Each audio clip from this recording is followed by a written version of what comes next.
Thank you, everyone. And I am here today with Jan Swafford, composer and author. And this is an incredible honor for me because I've really wanted to talk to Jan for so long. I am a huge fan. I have here his Beethoven biography, which I love. Beethoven, Thank you, Anguish Mark. and Triumph.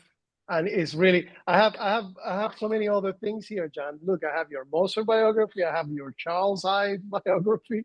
Unfortunately, we can only talk so much today, but I am a huge admirer of your writing, and I have your Brahms biography also, which I couldn't find. I think a friend of mine stole it from me, so that's I have to retrieve it at some point. But that was the first biography I read of yours, the Brahms biography, and I loved it so much. It was so beautifully written. But you said something about in the introduction to this wonderful Beethoven biography, which I've recommended, by the way, to so many friends who are not musicians. I usually feel a little weird about recommending biographies of classical composers to friends that are not musicians because usually they get very bored with all the details and the scholastic approach to the composer. But this biography of Beethoven I've recommended to many friends, and I've recommended with the audiobook also that right, you have like an audio, not the audiobook, the CD with all the works that you have put together with all the sonatas and the chamber works, and they loved it. They really have loved it. It's been like one of these very successful stories of friends that are not musicians loving reading about Beethoven. And then the only downside to this is that they keep texting me and asking me questions about different things. So now I have had to become a Beethoven mentor to, to a lot of non musician friends. But anyway, I just wanted to start with quoting something from the introduction where you said, "I want the book to stay on the ground in his time as he walks, talks, writes, rages, composes." So I thought that was such a wonderful way of introducing, your book and sort of your approach. Um, so what do you mean by that, and what do you mean that you wanted to write this book as a composer first? Because you're a wonderful composer, and there are not that many composers that are so great at writing biographies as well as you do. So how does that work? You know? Well, okay, the first thing is what I meant by staying on the ground. And thanks for all that. I really appreciate it. And when I can be, uh, my books have been accused of being diffuse sometimes, but that's because I'm trying to write them both for regular readers and for musicians at the same time. And it's a balancing act, and a certain amount of. And I remember in the Beethoven just taking out pages and pages of analysis and putting them in the end notes, where maybe musicians will run across them, but I'm not driving away regular people. Yeah, Uh, yeah, yeah. but the other thing about I don't claim to be a great writer, but I think for a musician, I'm a really good writer.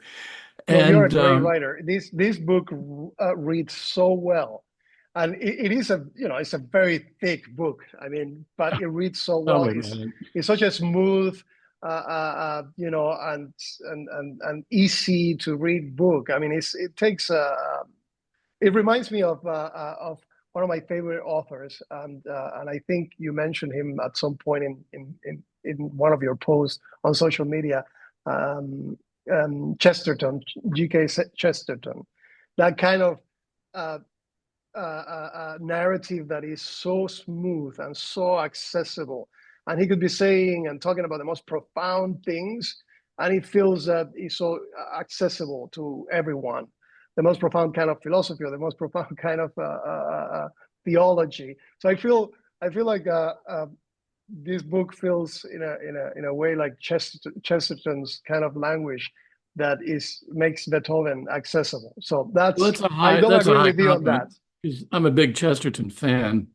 No, the deal Oh, is that musicians don't tend to be word people, which is fine. And I just claim to be a pretty good word person for a musician.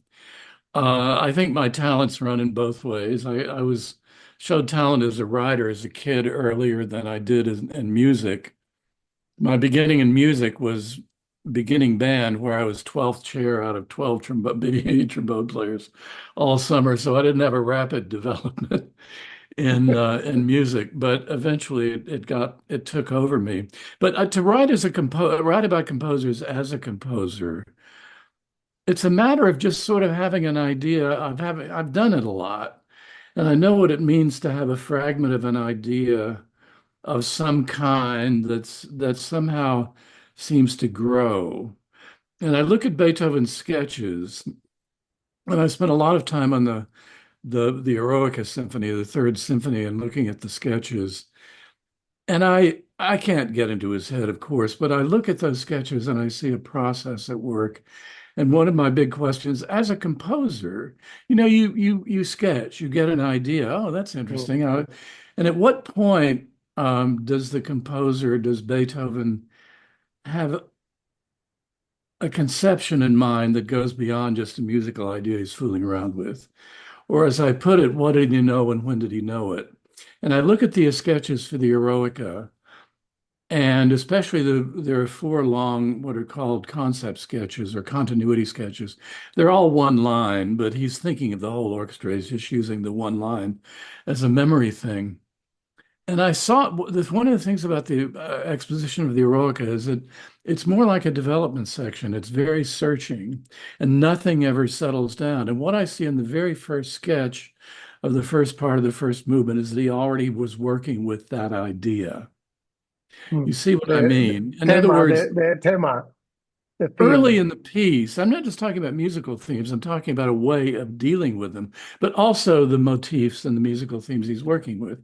Mhm. So, what I'm saying is that early in the process, in contrast to a lot of other composers, Beethoven had a conception in mind of what he was looking for, and he was sketching in a certain direction. And in this case, it was an extremely searching, never settling down exposition, which I say is more like a development section, and the Mhm. Eroica.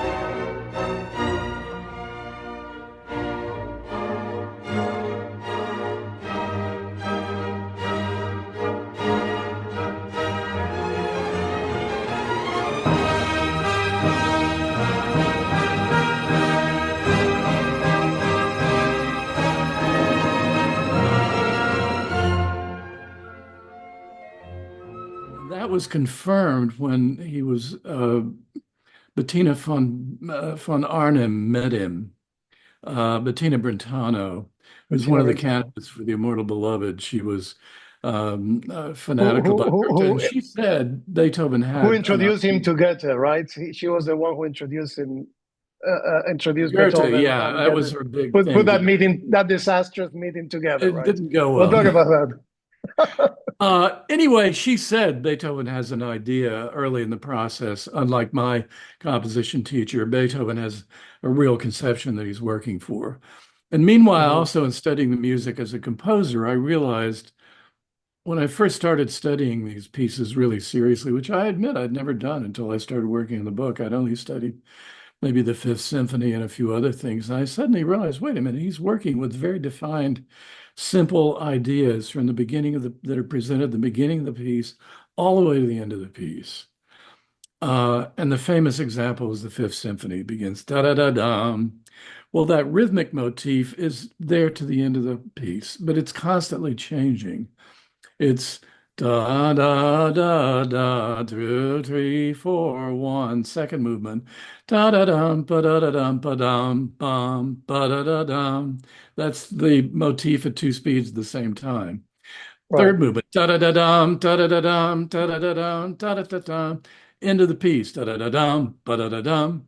So he's taking a very simple idea, da da da dum, and developing it through the course of a whole piece. And meanwhile, the first four notes of the piece, I'm getting a little technical here early on. No, no, no. This is great. This is great. I'm not the Yes. only person who's noticed these things, by the way, but I'm the only person I think who really went after them systematically. I felt a lot of writings about Beethoven were movement by movement and didn't have a Mhm. sense of the overall continuity, that these are pieces that are unified by a few very simple ideas. First Yes. four notes, da da da dum, da da da dum, da da dee dum. Down, up, down. That's all it is. That is the main Mhm. pitch motif of the whole piece. Da da da dum, bum, bum. Different intervals, same idea. Down, up, down. Da da da dum, da da da dum, da da da dum, da da da. It's linking together the down, up, down.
Right. And the simplicity of these things is one of the reasons they can be worked into so many things.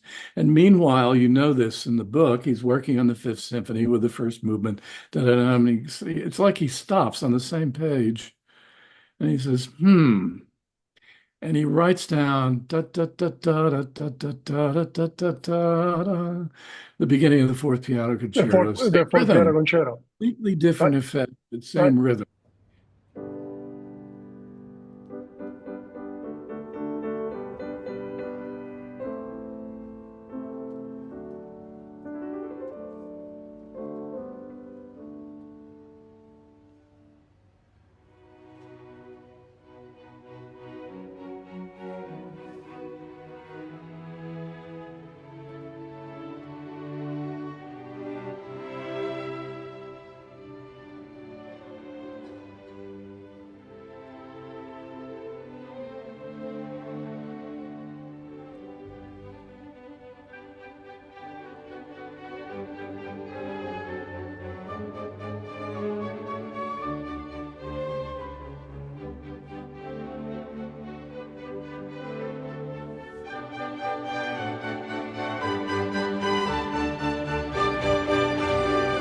And he did that sketch on the same page as the sketch of the Fifth Symphony. Right. So he's saying, oh, here's something else I can do with that rhythm. Hmm. Right. And I felt that people didn't pay enough attention to the idea that everything substantial in a Beethoven work, beginning to end, is foreshadowed in some way.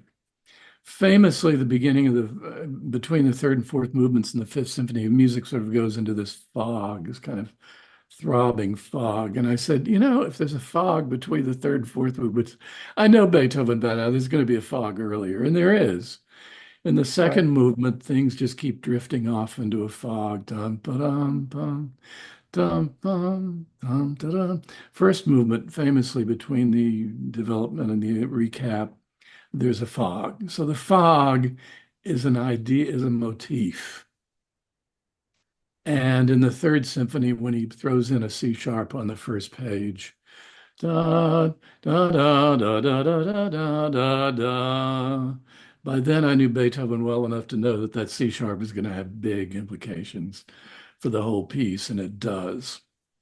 Though Hmm. that's something he learned from Haydn. You can find Haydn in a less systematic way doing the same kind of thing.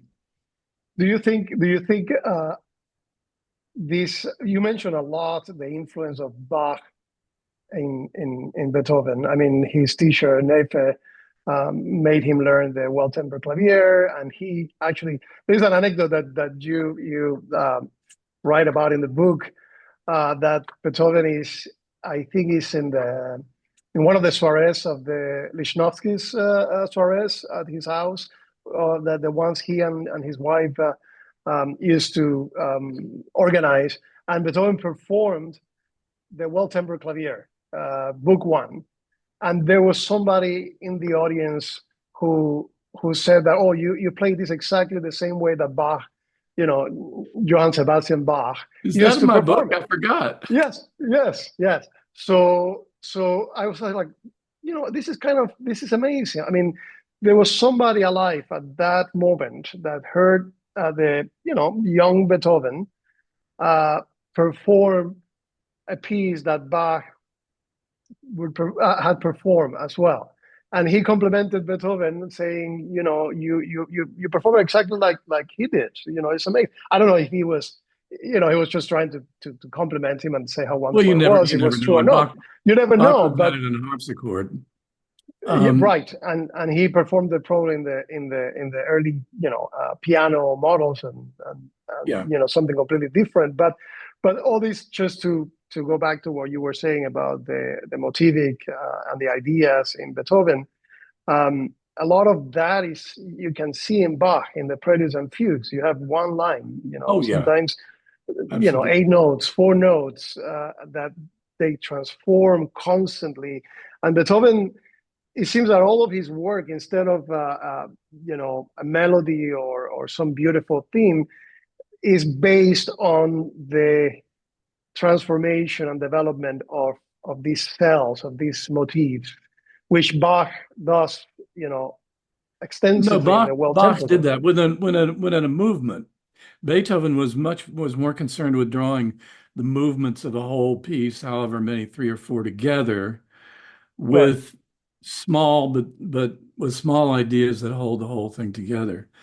Right. Um, you also touch on something else in terms. One thing is Beethoven made some of his early reputation as a pianist in Vienna by playing Bach. Right. And Bach was not, I was taught in music, I was growing up that Bach was forgotten for 100 years. Not true at all. He No. was he was sort of a cult figure. He was known. His big pieces weren't done. But an example is when the Diabellis came out, in the ad for them, the publisher said, "These are the greatest variations since the well-known ones of Sebastian Bach." So Right. Right. Bach was Yes. already a touchstone. Yeah. You're right But about you're right about that in the book. You said, that that Beethoven was very aware of the Goldberg variations, oh yeah, and that yes. and that he was sort of, in a way, as you mentioned throughout the book, that he's always competing or putting himself against something that he needs to surpass, that he needs to do better Well, than. he wasn't trying to surpass Bach or Handel. Handel, he Right. believed. He may have, it's possibly considered himself Bach's equal, but again, he didn't know the big pieces. Handel was the only composer Bach considered as superior. Right. Um, but he is what we're getting at here is the fact that Beethoven is always, the man, the great revolutionary, the man who freed music and so forth. Beethoven was a traditionalist. He was not a revolutionary. Revolutionaries hate the past and the present, and they want to overthrow it. Beethoven had no intention of doing any such thing. Everything he did was based on the past. But he took it entirely in a new direction that was more personal, more dynamic, more dramatic, more variety, more contrast. In other words, Beethoven, in a way, is Mr. More. He took Right. Right. tradition and did everything more. Right. Um, Right. and that's why I call him in the end a radical evolutionary rather than a than a Yes. uh, than a rather than a real revolutionary. But meanwhile, his time considered him a revolutionary. I mean, Mhm. he was the man for young romantics who wanted revolution in the arts and who were excited by the French Revolution. And um, he was considered a revolutionary at his time, but he never claimed to be, and he wasn't. He Right, was right. a new kind of traditionalist who had an extremely strong personality. Yeah, this is you really mentioned a few things here about that characteristic of Beethoven of trying to. It reminded me of say something Kierkegaard wrote that the future, you just sort of have to walk backwards into the future with your eyes set on the past, and that's kind of a lot of the philosophy of Kierkegaard that I see so reflected in Beethoven, because there is always that kind of element of walking backwards into the future, while having the eyes fixed always on the past. And this is a kind of a philosophical theme that you read also in Hannah Arendt, Love and Saint Augustine, or some of these, or even Nietzsche for that matter, with his obsession with Greek philosophers and tragedies. And so you have as this revolutionary movement sort of dies down from the French Revolution, and everything sort of starts failing. You have more of these philosophers and artists that are looking into the past. I mean, you write about that also in the Brahms book, because Brahms is also somebody who is constantly looking to the past, to Yes. Palestrina, to Bach, to Beethoven, right? But Brahms was more obsessed with the past in a way than Beethoven was in the sense of it being threatening to him. Brahms, the Right. famous line of Brahms is, "I'll never compose a symphony. You have no idea what it's like hearing the tramp of a giant like that behind you." The giant, of course, is Beethoven. Beethoven didn't feel that way about anybody. But here is the difference. So Beethoven, yes, was a traditionalist, as you say. He was looking back into the past as he went forward. But there is one critical difference, and that is that Beethoven had an idea. The idea of a permanent repertoire of music was new in Beethoven's time. It hadn't really taken shape yet. The first composer whose music sort of stayed at full value in the repertoire is Handel. And Right. Handel died when Haydn was in his 20s and Mozart was three. And that idea that your music could just stay around, that had never happened before. I mean, Monteverdi was the most important composer of his generation. He was virtually forgotten 50 years after he died in 1645 or whatever it was. Um, so Beethoven, Mozart and Haydn I've never found them using the word immortal or even referring to what might happen to their music in the future. I've seen critics of Mozart saying this music will last 1,000 years, but I never heard Mozart saying. I don't think he thought that way, and I don't think Haydn did either. Right. Beethoven did. Beethoven used the word immortal and immortality. And when you believe that you're composing music that could be part of history, that could be part of a permanent repertoire, it makes you a different kind of composer. That's one of the ways that Beethoven was different. I'm not saying it makes you a better composer. That doesn't have anything to do with it. Right. Because Right. I think most composers since Beethoven have been looking very much in the future. Mahler said, "My time is yet to come," meaning after I'm dead, they'll finally appreciate me. Right. Doesn't make you better, but it makes you a different kind of composer because you're looking at something in Beethoven's case that could be part of the world, what's part of history. And that's why it's so important that his breakthrough work was about Napoleon. It was a piece called Bonaparte, which he Right. is the name of when Bonaparte crowned himself emperor. But Beethoven by associating him, attaching a piece to Bonaparte, he was attaching himself to the most important person in a way in the world, the most powerful Right. figure in the world, and he was attaching himself to history in that as well. I think he was obsessed with. I mean, you talked about this as well in the book, that his obsession with Bonaparte is because he reflected or embodied the individual that is conquering the world from sheer willpower, and And he's it not an came from, aristocrat. who came from Right. nothing in theory, though he From didn't really. nothing. He was minor Right. nobility, but still he was a self-made man who became the most important Mm. person in the world. Is that, in a sense, is the embodiment of the Enlightenment? Embodiment, yeah, of the Enlightenment, Beethoven's exactly. ideals. That's why, even though he rejected Napoleon when Napoleon crowned him, Beethoven instantly saw. You remember how it happened. A student walked in and saw the Third Right. Symphony sitting at the desk. It said symphony entitled Bonaparte. And he said, "Oh, hey, did you hear about Napoleon just crowned himself emperor?" Now, Beethoven could have said, "Well, I think he wrote the Eroica partly with an idea of going to France and giving a show. Hey, I wrote a piece about you to Napoleon personally." And Right. I know he's planning to go to a concert tour in Paris.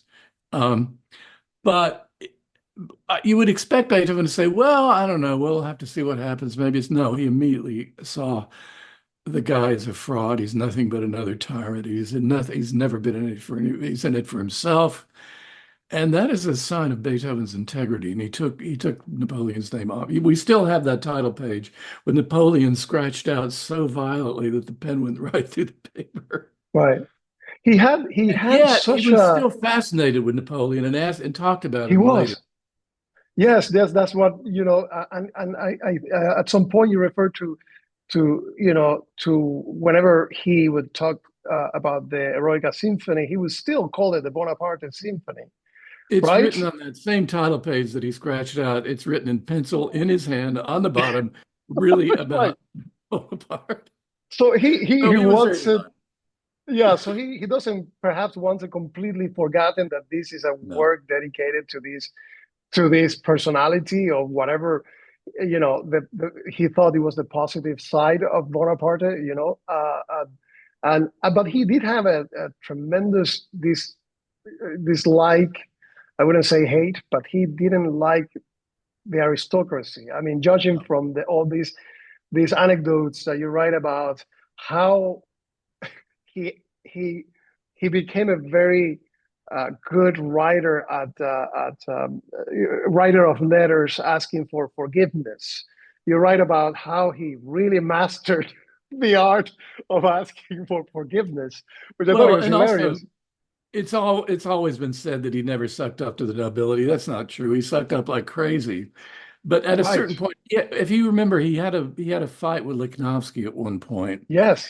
when Yes. Lichnowsky wanted him to play for some French um, officers when during the occupation, and Beethoven refused, and they nearly got into somebody picked up a chair. I can't remember which of them it was, and Yeah. Beethoven at that point lost a stipend that Lichnowsky had been giving him, and Yeah. I'm quite sure that Beethoven said, "I'm never doing that again." So when he Yeah. That got, was the emperor crazy. started giving him a handsome thing, he he was giving to Archduke Rudolph, he was giving him hours of lessons a week, 3 times a week. I mean, I can't believe Rudolph expected him to do that, but Beethoven put up with it and he wrote submissive letters. And, when Rudolph finally managed to produce some variations, Beethoven wrote back uh, I've received your ticket to immortality. And Just he did say something. It wasn't to the Prince Lichnowsky. Did he say, "Well, there are many princes, but only one Beethoven"? Right? I mean, was it you that? may Was that have to him? Yeah. I There's it may be a legend or quote. not, but I think Beethoven would have been entirely capable of saying that. Maybe not after he wouldn't have said that to Archduke Rudolph because he knew better by then. And No, I Rudolph was think. genuinely Yeah. nice to him, but what annoys me about Rudolph is these incredible time demands that he made on Beethoven when he knew that was keeping him from composing. Anyway, that's a whole different. It's a whole Like, different thing.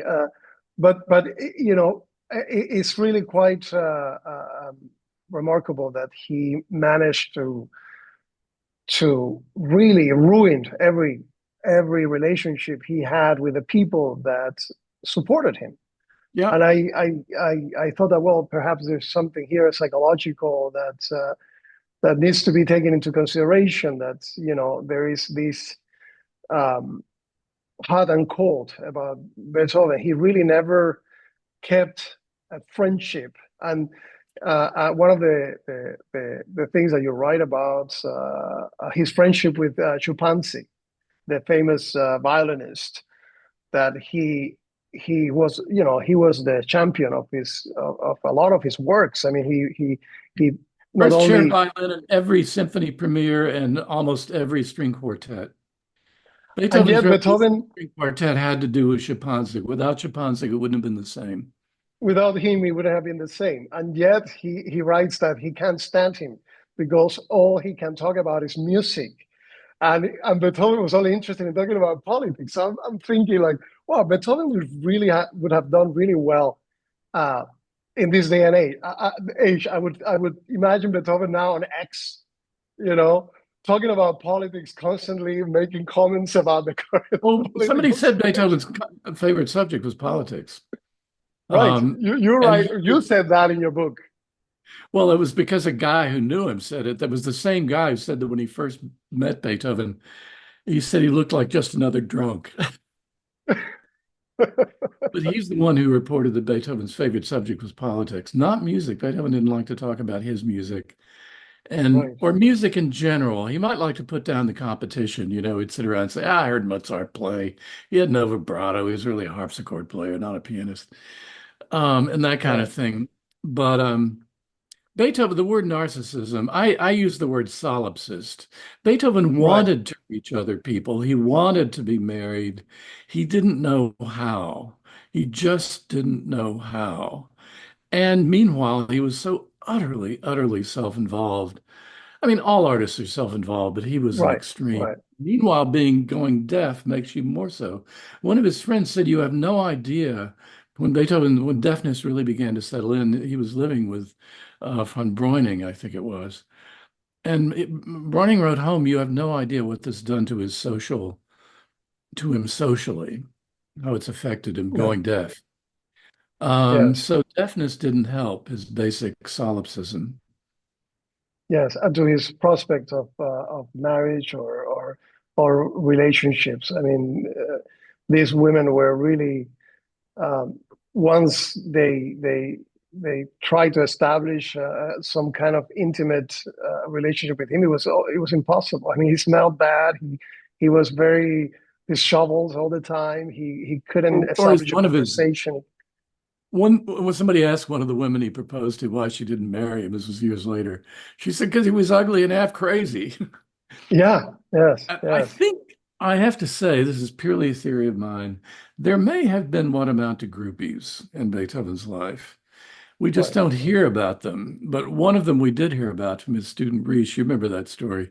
Reese came in and Beethoven was romancing this very young woman on the couch. And Reese turned around and said, Oh, I better go. And Beethoven said, No, sit down at the piano and play. And Reese sat down facing the other direction. And Beethoven would say, Play something passionate. Now play something tender. And That's finally, hilarious. suddenly the woman and finally Beethoven jumped up at some point and said theatrically, Why, that's all my own music. And then the woman bolted. She ran out the door and Reese said, Well, that was interesting. What was her name? And Beethoven said, I don't know. I never got her. This didn't That's sound like hilarious. he was completely inexperienced in these kind of, fly-by-night relationships. But I don't, that's the only evidence I know. Well, I mean, it could have been a prostitute as well. I mean, Vienna. You're right that Vienna at the time had more prostitutes than No, anything else. I mean, it they was. found out who it was later. She was the mistress of Oh, they do. I think 17 or something like that, and she was the mistress of a an aristocrat in town, and she was a music lover, so she just came to see Beethoven. Ended up with him climbing all over her, which was sort of the way he was when he got passionate. And as I put it, with one of the women he was in love with, Josephina Dame, it was like you opened your door to a whirlwind when Beethoven fell in love with you, and it was hard to deal with. Yes, he became very obsessive and he very passionate, overtly passionate with these women that wanted to sort of take it easy, and he really overwhelmed them with Yeah, with a level of passion that it was almost violent, which is yeah. which is very his music. You see a lot of that, and you see that tenderness is always sort of coated with a lot of like violent passion. there's always this kind of you know, opposites trying to coexist, not never sort of reconcile, but coexist in a constant tension, and that's what makes his music so appealing, and yet also so difficult to perform. And as a performer, I find that's like one of the hardest thing to convey, because pianists, we sometimes have the tendency to go either in the dreamy direction or beautiful sounds and perfect legato and technique that makes music beautiful and the sound beautiful, and that sometimes doesn't work with Beethoven. It might work with Chopin, or I mean, um, I don't I quite agree even with that, but I have to say that sometimes you have pianists like Serkin, that when he would play Beethoven, he would be uh, so full of this kind of like tension, and he was very criticized for, both Serkins were very criticized for kind of having a very tense sort of playing, but I always loved it. I always loved it because I always felt the music. They were so involved always with the music of Beethoven, and they wanted to make it really, about that kind of raw energy. So that was one of uh, uh, um, it's one of my favorite things about Beethoven's sort of music as a performer. But I just, you were saying also about the Beethoven's and the relationship with women, and Bettina Brentano, which always comes to mind, and you think that she might have been the immortal There are beloved, three right? candidates. Right, the three And candidates, and she, one reviewer said I chose Bettina, but I didn't. I mean, I thought about this for 10 right, years, right, make and a choice among the three. What I said was that Bettina, in a way, it should have been Bettina, because Bettina was an right, ultimate romantic. I mean, she was friends with Kings and with Karl Marx and with Emerson. I mean, she was an incredible right, character. And she was obsessed with genius, with Goethe above all, but she was obsessed with Beethoven too, and she wanted to be a muse to genius. So in a way, it should have been Bettina, but I don't. But the thing is that the other two are Anthony Brentano, who was related to Bettina, and Josefina Dame. And there are tantalizing things about each of them, and yet mhm, it's hard. Anthony Brentano is sort of the leading candidate, but would Beethoven be having a backstairs relationship with a person who was, he was friends with her husband, he was friends with her children, he would play with her right. children. Um, Very it's hard unlikely. to believe it Yeah, could be any of those three, and yet it almost certainly was one of them. right, right. There But really I aren't love any other good candidates that I'm aware of. yeah, I love how she tried to really put together. And as I was reading this part of your book, I was really looking forward to a great story when she put together Goethe and Beethoven to meet. And and you talk about this just meeting of titans, geniuses of, the greatest geniuses in the art world, and meeting World together. transforming Yes, geniuses. world transforming geniuses meeting together. What could happen? What are something amazing should have happened, and yet it's Well, quite the two things. contrary, Two right? things. Goethe basically found Beethoven a pain in the neck, but Right, he had just broken up with the immortal beloved, or just gone through that trauma, so he was not in good shape. He lectured Goethe. He said, "You're sucking up to the nobility all the time," which was true. But the other thing is that first, I didn't find this out until long after I finished the Beethoven book. First meetings with Goethe tended to not go well. When he first met Schiller, they ended up being absolute partners and helping to define an era. Schiller wrote the Ode to Joy, but Schiller was a great poet and playwright. When they right. first met, Schiller couldn't stand Goethe. He was outraged. So there is that too. Goethe was not easy to get to. And Beethoven was not at his best, but he might have outraged Goethe anyway.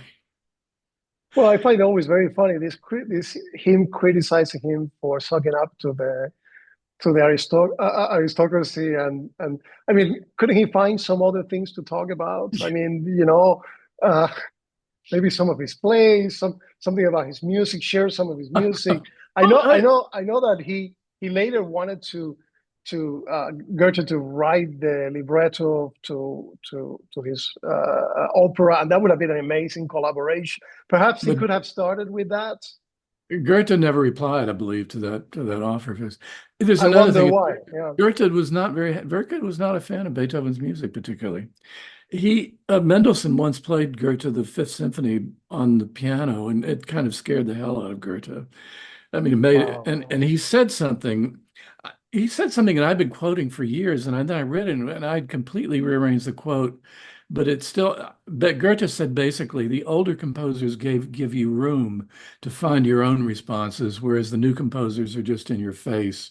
And what he meant by the old composers was Mozart. What he meant by the new one was Beethoven. Right, And there right, is right, something right. to that. Mozart is much more elusive, I think, expressively than Beethoven is. Well, Mozart you is, titled your biography of Mozart the Reign of Love, right? I mean, yeah. this is the the Reign of Love, which I thought it was a great title for that for Mozart and for that biography. Well, And it yes, I has mean to do Mozart has with, that other quality that is not is this easiness and softness to and sense of humor. Beethoven has no sense of humor whatsoever. no, but he Uh, he did sometimes a kind of cynical sense of humor, but not like Mozart. Mozart was not hilarious. like Mozart, right? Mozart, I read one of the things I read when I was working on the Mozart as a psychiatrist or I think it was a psychiatrist who specialized in studying geniuses. And he said of Good. all the kind of famous geniuses he had studied, Mozart was the most sociable of all of them. Mozart Yes. he genuinely liked people. When he met you, he wanted to know who you were, he wanted to know where you were from, he wanted to know about you. And Right. Mozart loved parties and he had friends all across the political economic spectrum. And he was just a swell guy. He was a mensch. And he felt at ease with the aristocracy. He had no Yeah, problem yeah. with that. Whereas Beethoven, you always make that kind of difference. That Beethoven never felt at ease with these aristocrats. And I think you mentioned once, I think it was on social media, that you have been criticized for sort of trying to uh, make a too close a relationship between the psychological state of the composer with the works that he's writing at that time, at the moment where when all this psychological turmoil Oh, is happening. I don't think I do that I nearly don't as think much so as either. most people I don't do. think so either. I don't agree with that either. Beethoven Yeah. finished the Second Symphony when he was having the breakdown about going deaf, and wrote the Heiligenstadt Testament, which is saying I'm pretty close to suicide here, and for Mhm. good reason. And yet he finished the Second Symphony in that same time, and that is basically a fundamentally comic piece. It's right Right. out of the tradition of opera buffa.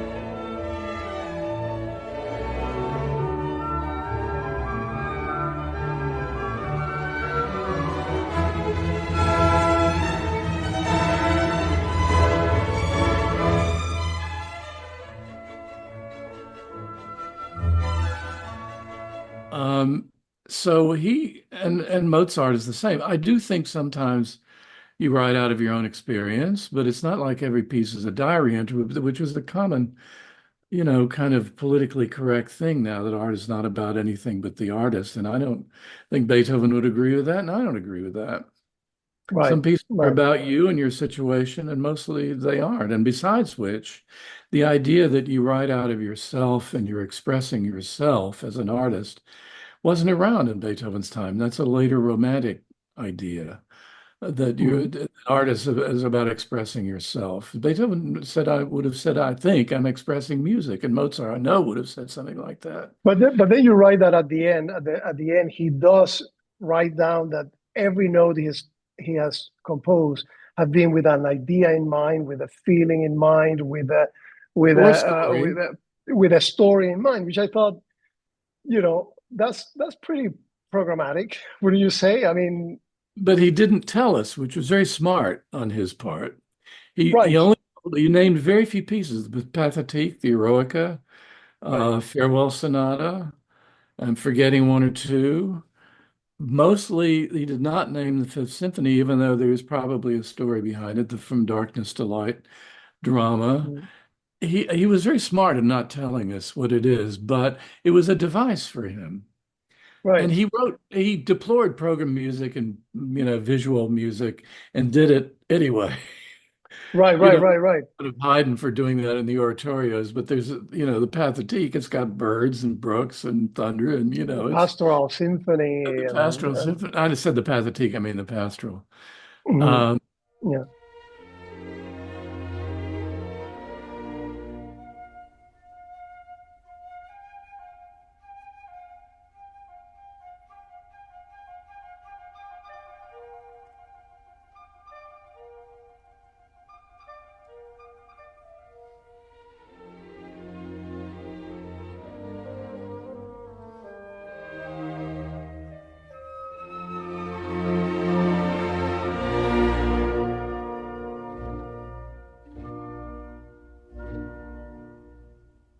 yeah, and all the overtures are absolutely storytelling, beginning to end. Coriolan, right. uh, uh, um, um, Coriolan and Egmont. Egmont is what I'm blanking on, even though my grandfather's family name is Edgman, which is a corruption of Egg. Yes, So I'm actually related to an overture by Beethoven and a play by Goethe. no wonder you decided to write all of these things.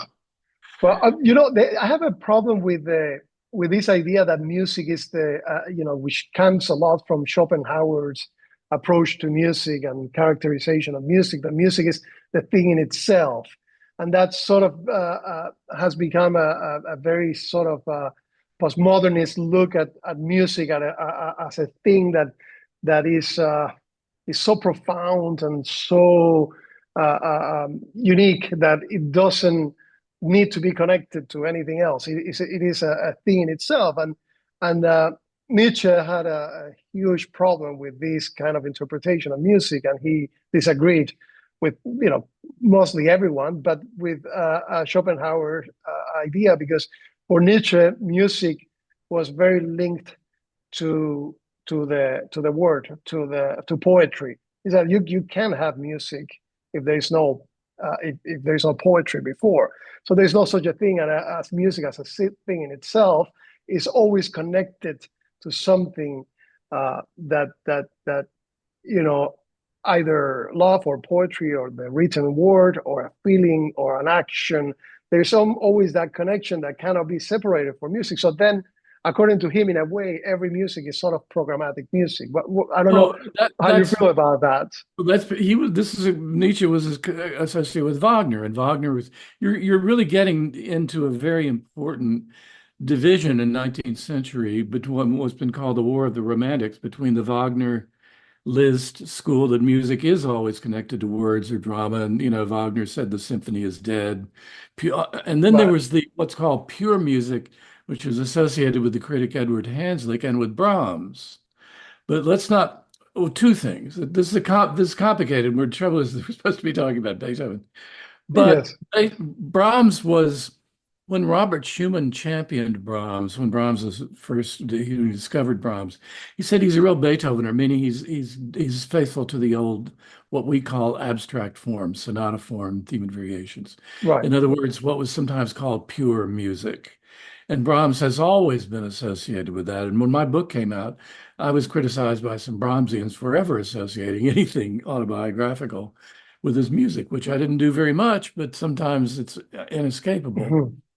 But it's just that for Brahms, I think he did not want to talk about it, partly because he was a very private man, partly because that was the game of his enemies. If Brahms wrote something out of his life, he was not going to talk about it because that Right. was Liszt's game. Right, Brahms said once, he said, I don't like to hear that my requiem is about my mother. Well, that's Brahms's way of saying it is about right, my mother, but I want to hear right, about it. right, Um, and meanwhile, he read Hanslick's famous pamphlet, Beauty and Music, which was the big 19th century statement about music as abstraction and music as something in itself. right, And Brahms wrote to Clara Schumann, there were so many stupid things in it that I gave it up. He didn't right, believe them. right. He Of just course not. Yes, he didn't of want course people not. mucking around his life, that's all, and because he was a private man. And I But think if that you when want to you, read Brahms, you begin to discover that he did, in his own way, talk about it. But maybe we should talk about Beethoven. well, I know it's just that I find that Beethoven does that. There is the technical aspect of things. It's like playing an Yeah. instrument. You need to learn how to play legato, and you need how to play staccato, and have a relaxed technique, and you need posture. And Beethoven There's so was many, obsessed with technique as a right, composer and a pianist. right. So you need all of those elements in order to then put forward the emotional aspect of things, to have the best interpretation. So the same, I guess, as a composer, you can correct me if I'm wrong, but all you learn theory and harmony and form and structure and all of these things that you need to have into consideration when you're composing a piece. So I guess because you do that, the tendency is usually to say that because all of that is within this form and this and you're using these tools, then it's kind of abstract. But I don't really believe that, you Well, know. every piece in sonata form is different. Yeah, I mean, I've sometimes compared sonata form to 12-bar blues. All blues have 12 bars, but You're everybody right, sings it differently, and it's different right, material. right, And you look at Beethoven, and as Brahms said to Clara Schumann once, they were not rigid about these forms. They were tremendously free with them. I think Beethoven looked at sonata, what we call sonata form, as something that is kind of a given, but it's adapted to every piece, and sometimes he didn't use it. right. Um, but every piece he wrote in sonata form is different. But the one that we learn, what's called school sonata form, is absolutely the Fifth Symphony, first movement. And I think that's because the school form is based on the Fifth Right. Symphony, first movement. But that is one of the few straight ahead, simple sonata forms that Beethoven ever wrote. Well, you also asked a question about how is his conception of variations different than Bach, and that's an interesting question I don't think I've ever thought about. Um, I mean, the and reason I'm asking is because this first movement of the Opus 111 always reminds me of an invention, of a Bach invention. It's very different to other Beethoven movements because you have two voices playing with each other, and then they turn into and three babbling voices. sixth And counterpoint, but very Bach-ian. right, right, in a very Bachian counterpoint, which is very different to other first movements. So I'm wondering if this is something that is overall, connected to this idea of the invention and as a prelude to to the second movement, as you Well, said.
well, it starts off as if it's sort of fugal, but then it Right, develops, and that's right, that's what he did. Fugue and classical form are now joined. I mean, there've been fugal episodes and classical pieces for a long time, but he really did that more systematically.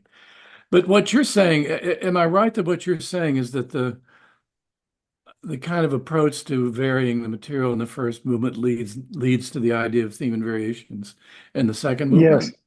yes, Uh, yes. and that's one of the things that relates. Now, I think that's a good idea. I don't have any qualms about that at all. Um, And besides which, the second movement, he's maybe he was thinking of writing another movement, but it has so much in it. One of the things I think is true of the late music is one thing I believe, by the way, I think is worth saying is that I think Mozart, that Beethoven's expressive implications are more transparent than Mozart's, I think. Mhm. I What do you think mean? What do you Beethoven mean by wanted that? to kind of emotionally transparent. And he, in a way that he felt anybody who was sensitive to music would get it, whereas Mozart is often more elusive than that. And Right. the great forte pianist Christian Bezuidenhout said to me once I was working the Mozart, and I thought about this for years. He said we tend to listen to Mozart and with ears trained by Beethoven, and that's not the best way to listen to Mozart. I Right. felt like I had to get Right. Beethoven out of my ears when I was working on the Mozart piano, because otherwise I'd be expecting him to do the same thing Beethoven was doing, and he wasn't exactly. I mean, in many ways he was, in other ways he wasn't. Right. Mozart is a different emotional world.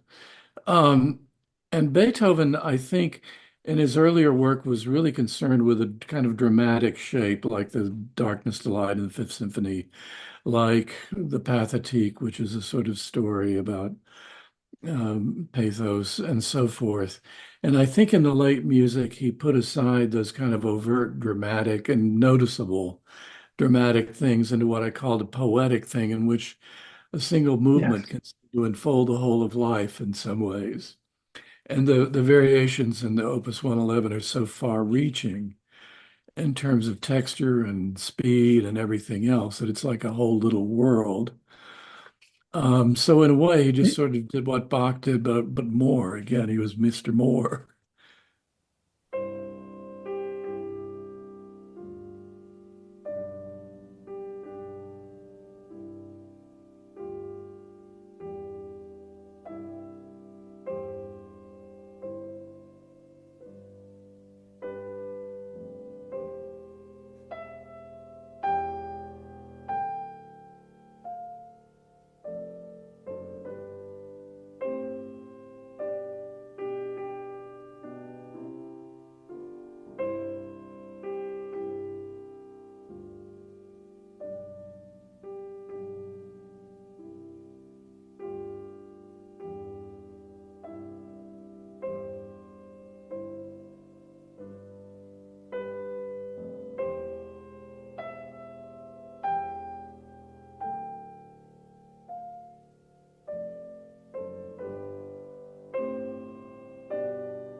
Right. Um, Right. I love what you write that uh, with this sonata, Beethoven left behind not only the heroic style, but his heroic ideals also, and um, that now the dreams of revolution are past and and failed. uh, right and failed.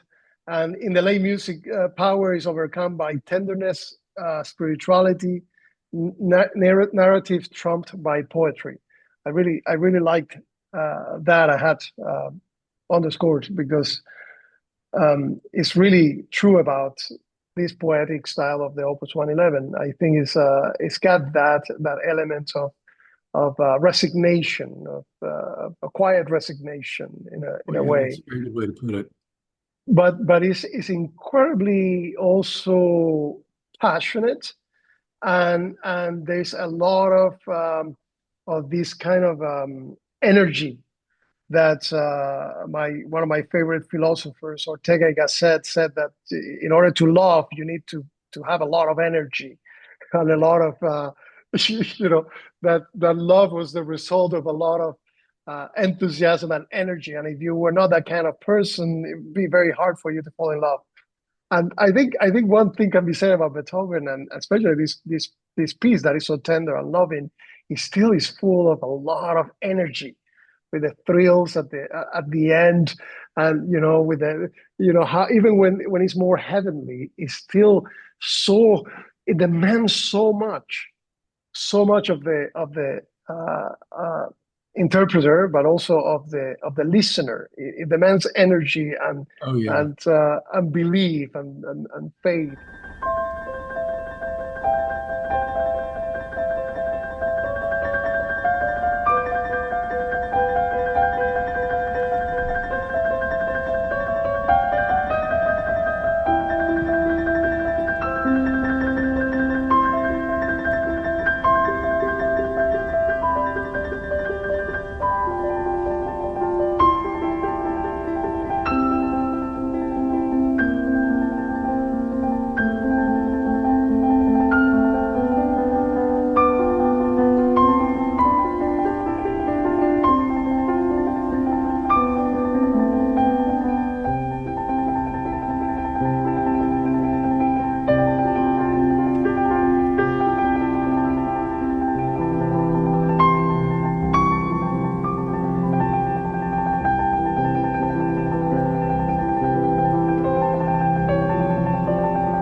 I played this the other day, this movement for my wife that is not a musician, and she had never heard it before, and and when she finished listening to this movement, she said, "It's my favorite piece of music now. Is this the greatest thing I've ever heard?" I was like, "Really? I was so surprised by that Well, because a friend of mine said something similar once. He said he heard a late Beethoven and he just simply could not believe that music could be that beautiful. right, right, That and it's and it's and this it's not merely beautiful, it's much deeper than that. But beauty, well, here's another thing. We were taught in school, or I was, to disparage beauty as a sort of intellectual category. It's right, subjective, yada yada. But beauty is a very real thing and a very important thing. yes. And with Mozart, I really attempted to deal with that. But we shouldn't disparage beauty. Beauty is something and when you combine beauty with the kind of spirituality, intense spirituality with intense beauty and energy, all these things at the same time, that's what he could do in the light music. He could combine Right. things that were never combined before, never put together before. But that's one of the definitions of genius. It's somebody who puts together things that nobody ever thought of putting together before. Right, right, They're right, just right, sitting around waiting to be put together, but nobody ever figured out how to do it before. right. John, you mentioned in the book at some point that when he was composing the Scottish songs, he was also trying to practice somehow for the Ninth Symphony. Am I remembering this well? That Practice for that the Ninth that they Symphony? because he was still at this point trying to figure the theme, the melody for that, for that ode to joy, and what to do with those words of Schiller.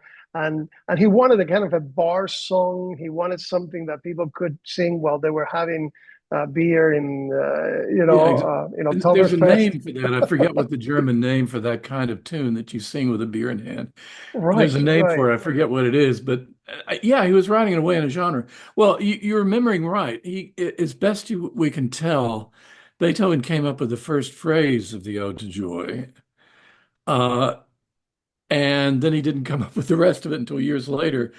And it's the simplest tune in the world, but he didn't need anything more than the first phrase of the song to be the basis of Right, the Ninth Symphony, because that right, da da da dee, da da da da da da da is there in the first movement. It's there in the second movement.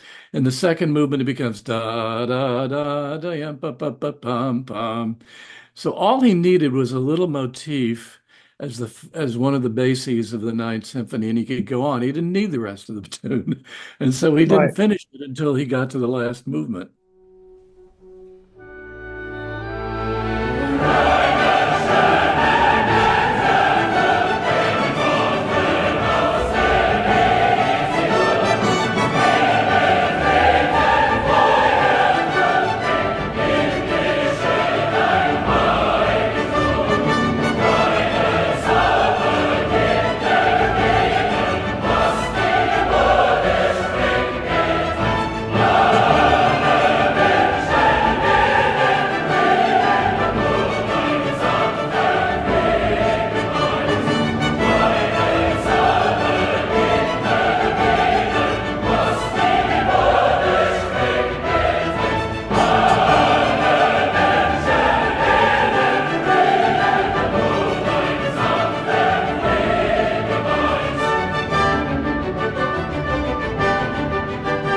I just wonder if him composing these sort of trifles, these little songs that his publisher at some point was very upset at him because he was making them more difficult than they should than he wanted, because they were supposed to be for these amateur musicians to enjoy at home and play for their leisure, Yeah, and exactly. Beethoven Well, and what he did Beethoven in couldn't. practice, this publisher, he would give them to his daughter Annie to play, and if Right. Annie couldn't play them, he was upset.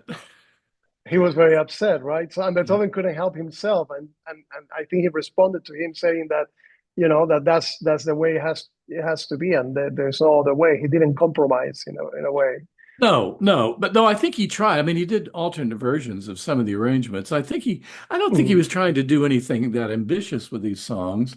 And Right, I felt, to be honest, that when I listened to them in a bunch, I can't say I studied all the folk song setting. There's something about 7 hours of these things. It's an right. There's a incredible lot. body of Yes, repertoire. And what I said was, it's not that none of them are great. It's just that you would expect more of them to be great than there right. are if you really cared seriously about them. But still, because he's Beethoven, some of them came out. And there's one that's very eerie. I wonder if you're doing it. I heard it at Rosendahl Festival I was at a couple of years ago. It is extremely eerie, but the publisher wouldn't give him the words. Beethoven said, "I need the words to get the tone of the accompaniment." The publisher, "Oh, don't worry about that. We're going to change the words anyway."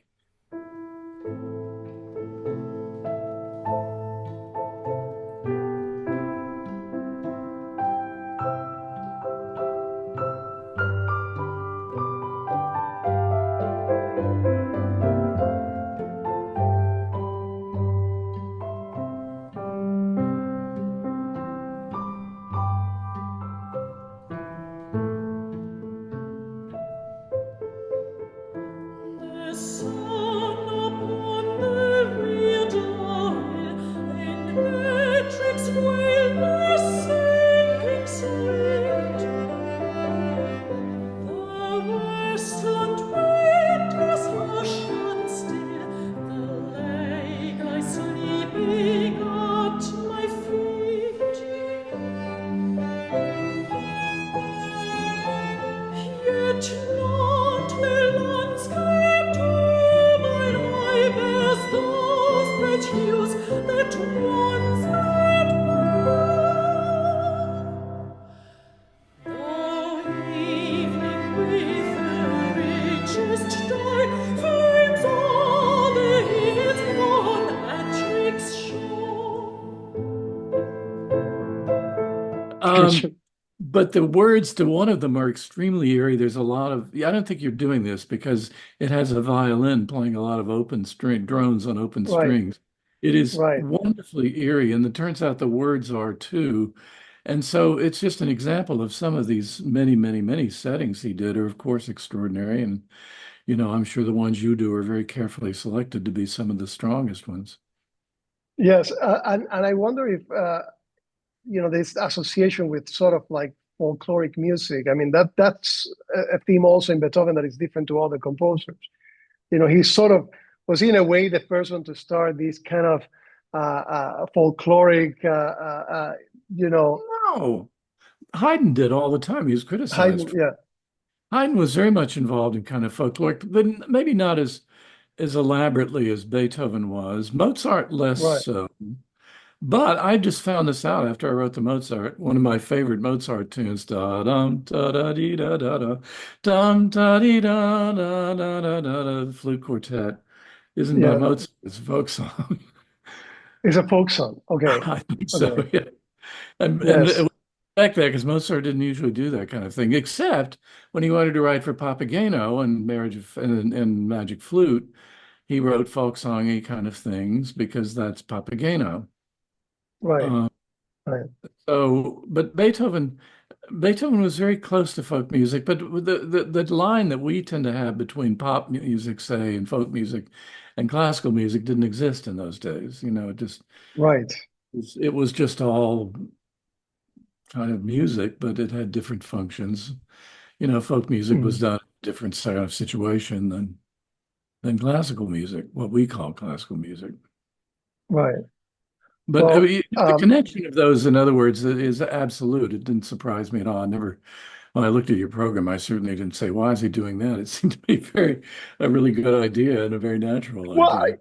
I thought that they were sort of reading around the same time, which it goes to Mhm. your point you were making before that a composer could be going. I mean, this is at a moment in his life where he's in debt, he's dealing with his nephew, the situation, the drama with his nephew Carl, and he is composing these trifles on the one hand, these Scottish songs that are very to be sang at home or in a bar, and at the same time he's doing the most sublime piece that he ever wrote, perhaps the Opus 111 piano sonata. So. And I think the way you always manage through your book to make these kind of connections to is not to sort of justify why the music sounds this way, but just to illustrate, to sort of illuminate the what is happening in the composer's life at a particular point in time where he's going through these psychological turmoils and life drama and yet he's composing this and this other piece. And I think the way you make those connections are really Well, he great for the reader. he needed it. I mean, his life was just misery. And as he said in the Heiligenstadt Testament, I'm going to be the most miserable of mortals. He was Right. pretty physically and mentally miserable, and he heaped troubles on himself that he didn't need. And I think he needed God and the Mm. sublime and the transcendent as an antidote to the hell that was his life, physically and mentally, and psychologically. But I think that was very conscious. You remember he had the quote from Kant under glass Yes, on the table. The way he said the heavenly order and the moral there are order. two things which raise man above himself and lead to eternal, ever increasing admiration: the moral law within me and the starry sky above me. And then Beethoven wrote the moral law within us and the starry sky above us. Kant, he wrote that inscribed, In a there is conversation inscribed book. in Kant's tomb, Well, right? two things. That quote is on Kant's tomb. It was the most Right, famous thing he said. But Beethoven had it under glass on his writing table. And to on his me, writing table. that is one of the explanations for the Missa Solemnis. It is that sense Right. of the sublime order and the humanly order and these lines going up and down, humanity reaching up and the divine Mhm. order coming down. But I think he was very in the divine light in the last sonatas I think is very much an evocation. In other words, some people have called it Beethoven's God texture and the Right. Missa Solemnis and the Ninth Symphony and sort of organ-like sound, and then the high things over it. I think he was very much aware of that. And, composers tend to turn to thoughts of God in later years.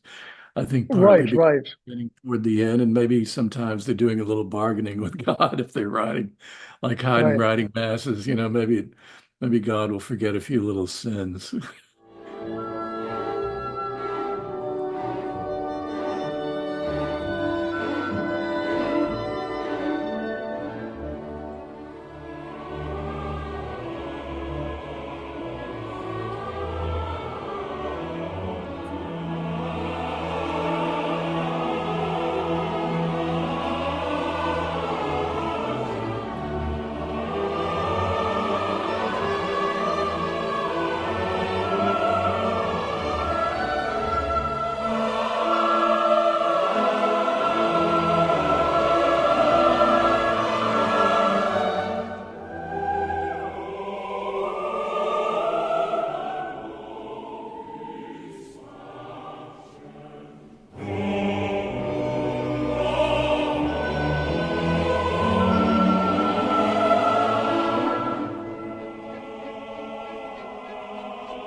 You're right about this because he goes from being this revolutionary. He was never an atheist in the style of maybe the French revolutionaries, but he definitely was very defiant of tradition Yes. and dogma and and And very much church, for aligned that with matter. He didn't and the he didn't church. go in Right. ministry, no interest in that. I don't think he was interested in Christ very much. I mean, he did a Mm. lot with Christ in the Missa Solemnis because he had to if he was going to write a mass at all. But I don't think he wanted to deal with God man to man. That's the way, not Right, through right, Christ, right. not through the church, man to man. And he Mm. also didn't seem to believe in immortality. He didn't believe in heaven because there's some indications of that in the conversation books. One of his friends said, "Well, you may not believe it, but you're still going to be saved." Well, he does writing his diaries and his notes. You write about, sort of little prayers that kind of conversations with God as he gets Yeah. older and dealing with his illness and decay, and he's sort of having this kind of spiritual awakening that is very intimate. It's not really.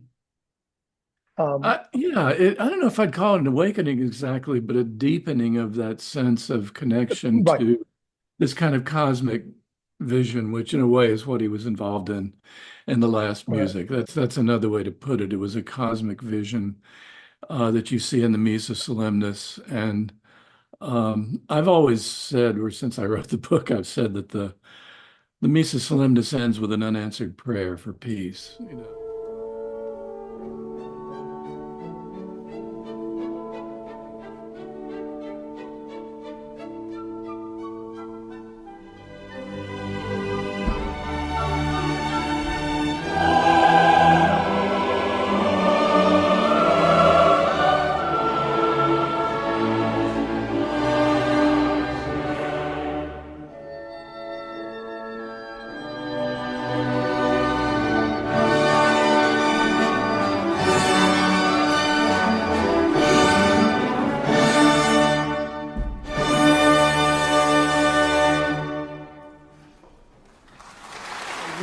love this late period in Beethoven's life and music is really um, something else, something different happening here. And with the sonata, definitely um, there is these elements of these two earthly and heavenly sort of elements that are happening in the same way that Kant describes, right? The moral within and the sky above us and the starry sky. And in the late music, he got more complex and more simple. I mean, I think the part of the point of the Ninth Symphony with the Ode to Joy theme is it is so simple that almost anybody can sing it, and that's the idea. It's a drinking song, a social song Right, that almost anybody who can sing anything can sing that, and to create this edifice, gigantic, profound edifice on the simplest thing in the world is Beethoven in a nutshell. But he became more simple. I mean, nothing's more simple than tam pam pam tam pam pam pam pam pam pam pam. And remember, what is it, the late piece? It's one of the scherzos in the late music. It's made of two songs. One is My Cat Has Had Kittens, and the other is I'm a Slob, You're a Slob. So he was putting together the sublime and the ridiculous and the Easter and the Turkish March and the Ninth Symphony and the Western. And he's thinking in terms of humanity and the future of humanity, which is not going to be, it's not heroes, the Ninth Symphony says, who are going to save us. It's ourselves. We have to save right, ourselves in brotherhood right, and love, or we're not going to right, make it. right, Um, right, right. that's what he And that, wanted. He's not going to do that for us. He buries the hero for the last time at the end of the Ninth mhm, Symphony movement, I think. And a mhm. spirituality which is not tied to any church in particular or any bill of goods, what religious bill of goods whatsoever, but is a kind of transcendent spirituality. These are all things that he turned into music that was like nothing ever heard before in the late music. I think it's the most modern of all his music because it seems so Mhm. free. It's like always like an improvisation. Yes. Um, And and I love that you always you emphasize these elements of his music that is always looking to the past, that is always looking back, that is looking to tradition. And here in this culmination of the sonata cycle, which you compare to the Well-Tempered Clavier, is the as a collection. You really have after the Well-Tempered Clavier, this is perhaps the biggest collection yeah, at that same level, and that in a culmination single medium, in a single in medium. a single medium. Yes, That yes. shows the depth and breadth of what that medium can do and what, in a way, what music can do within that medium. And that's how I relate the sonatas to the well-tempered. They both do that. They're what's the word I used? Um, I'm blank. I can't remember the word. Um, I think he set out to write the first great. Remember, Beethoven was one of the first generation of pure pianists. Very Yes. important. And the piano was evolving through various makers very rapidly in his lifetime. The Grafs of his last years don't sound that different from a modern piano, whereas the pianos of the time of the Waldstein were very much more limited in range and sound and general, Mhm. intensity. I think he set out to write the first great collection of piano music in the sonatas. I Yes. think he No, conscious. I completely agree with you, and I would say that there is this emphasis um, on the past and tradition is something that even philosophically, I think is something that modern philosophers are dealing with now, more than ever, I would say. But this is something that I learned from reading Kierkegaard, because Kierkegaard, who was, considered the father of existentialism and sort of the modern philosophers, in a way, the existentialists took out the spiritual element from his philosophy. But from reading him, I learned something that reminded me a lot of what we're talking about here. That he would say that we try to sort of dismiss religion and tradition and Christ as something from the past that is irrelevant now because it happened so long ago. And for Kierkegaard, he said, like, uh, to me, religion or Christ or all of these things have just happened. They just have. We're just beginning to understand. And he wrote extensively about this, and his works reminds me a lot of Beethoven because it's all this anguish and triumph and fear and trembling and this kind of battling with God and suffering and but he said something that resonates a lot when I'm uh, play Beethoven that and when I play Bach. Perhaps we are beginning to understand these composers and the fact that this music is still here is that perhaps the people that are going to appreciate this music uh, haven't arrived yet. It's something that is written to be so that we can start to understand it maybe 2,000 years from now, 3,000 years from now. So I like that position of Kierkegaard because it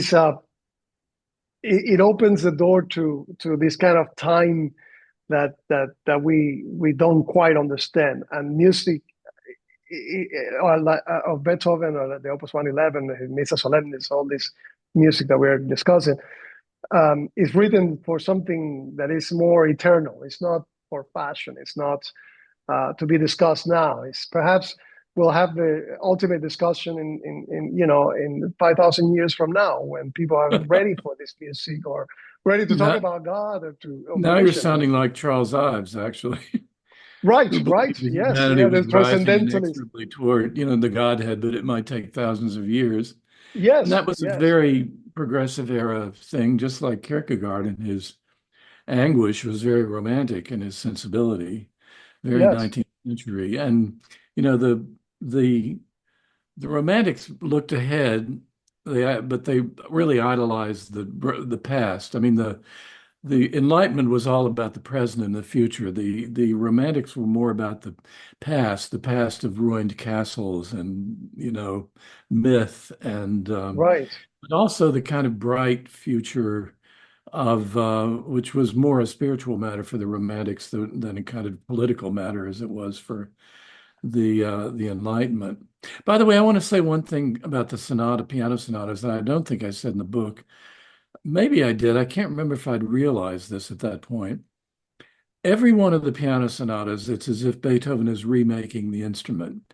Every one has a particular texture and color that is unique to that piece. And we tend to think of, it's when he came up with the themes and the melodies and the form or whatever of a piece that he was ready to write. No, he also had to come up with a sound that was particular to that piece, which means a particular use of the piano that is not the same in any two of the piano sonatas. And they are Yes, so different than how Mozart and Haydn used the piano. yes. Uh, You talk a lot about that, especially with in connection to the Hammerklavier, because there are a lot of innovations that are happening to the piano at the time, and he's talking constantly with the piano makers to make adjustments to the instrument so that he can right. perform these pieces. They can be sort of perform better or Well, he wanted more robust instruments, partly because he could hear them a little bit sometimes. He was right. never 100% deaf. He really liked Broadwoods and Grafs, I think, for that reason. They were the most robust pianos of the time.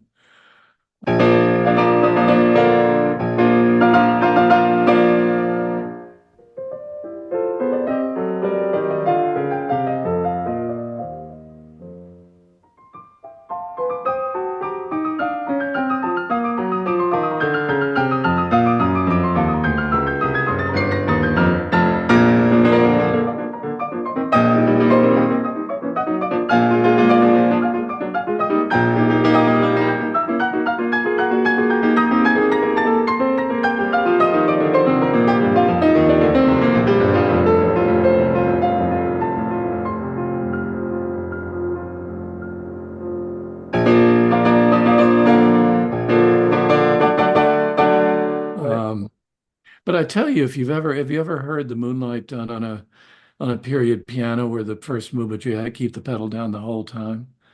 Yeah. That it can't be done on a modern piano, and it's a very subtle effect when you hear it on a period piano. Well, So he resisted the who was? pianos, but he still wrote for them. Yes, I think I was talking about this with Team Page the other day. It was um, Gulda, the famous, very eccentric pianist that I really adore his playing. There was one of the recordings, I think the first Decca recording of the cycle, where he experiments with leaving the pedal down as much as possible for that first movement of the Moonlight, and the effect is quite nice. I never heard it before. I think he's recording in a very interesting instrument, maybe something. I don't know if it was for the Decca recording or one that he did before for I'm radio. interested. I mean, it would be I very will I different. will find it and send it to you. But he tries to imitate that, and yes, it's a lot of But blurring. But you can't really do it with a modern piano. But no, it'd be no, interesting to see what he did, because again, it's a subtle effect, and the part of the deal is that the low notes last a lot longer. You can do it with a period piano, and I've heard one on an 1806 piano, because the sustain is just not as long, nearly as long as a modern piano. But the low notes sustain a lot more on those pianos than the upper register.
The other right. thing is Beethoven's pianos had very clearly defined registers more than a Steinway today.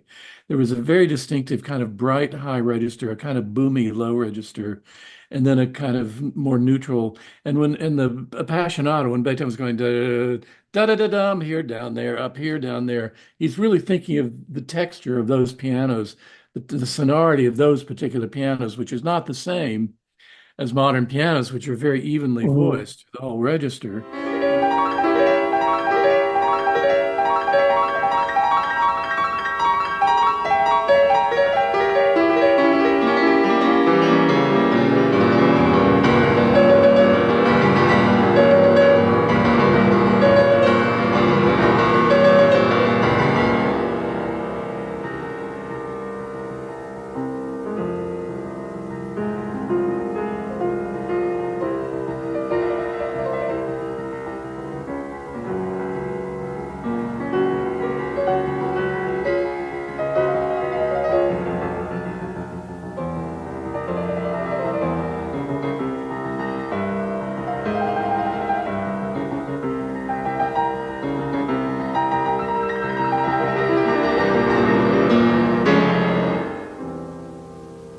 And the mad finish of the Appassionata on a period piano, it's like it's tearing the instrument. It sounds like it's tearing the instrument to pieces. And that's what it's Well, he supposed to probably sound did. like. he Whereas a probably Steinway, it did. just sounds nice. It sounds really Right, kind of. right.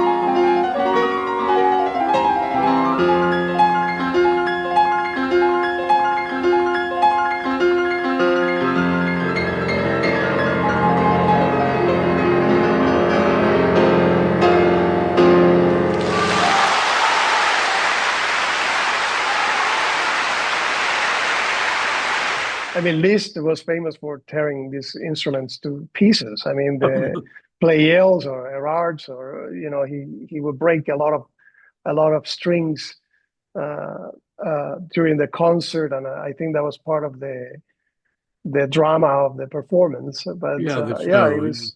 I can imagine, and also another aspect of Beethoven that I haven't mentioned here, but you talk a lot about it, is Beethoven as the improviser. And in this sonata, the Opus 111, sometimes reminds me a lot of these anecdotes that you describe in the book, when Beethoven will uh, sit at the piano for 2 3 hours and would just improvise, and people would sometimes leave because they couldn't stay any longer, and he would continue playing. So That was the so painter Mailer, and he was improvising on the bass line of the last movie, the Eroica, for right, 2 hours. And Mailer, the painter, said this is the guy who painted a famous portrait of Beethoven holding a lyre. right.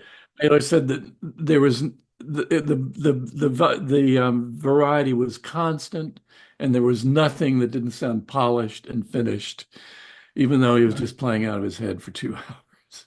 Well, you're right that sometimes some of his students would say that his improvisations were better than his written works in some cases. I mean, I think that's probably an exaggeration, but Bro, but there's something to it. It means that it's that kind of stream of consciousness, yeah. consciousness that where everything is sort of born. This kind of No, it's true. And I think I think improvisation was his main creative engine because it was just something that came directly out of him, right into his fingers. And it was, it gave him such a wealth of material, an incredible wealth of material and variety I mean, one thing you have to say about Beethoven is the breadth of that he went through in the course of his career of style and concept and ambition and everything is like few artists in the history of any art ever. You cannot say that about Brahms. I mean, Brahms could come back to a piece 30 years later and redo it because he hadn't changed all that much. right. But Beethoven changed radically in the course of his career in a way I don't think I can't think of any other composer who went through the journey that he did. And I think improvisation had a lot to do with that. You talk about you link improvisation to trance and the importance of Mm. trance in the for a composer. You said that you yourself sometimes don't even, you have said in an interview that you sometimes don't even remember how you compose certain pieces, and there's this Well, no, element of I wouldn't say trance. that for a whole piece, but I sometimes at the end of the day look at the notes and Right. say, I don't remember. I recognize them, but I barely remember writing them. And I'm just redoing some choral music I wrote for Greek play production in the 90s. And I'm just boggled by where did this come from? It doesn't sound like anything else of mine. It suits the idea of Greek drama. I think art is mostly done in a trance.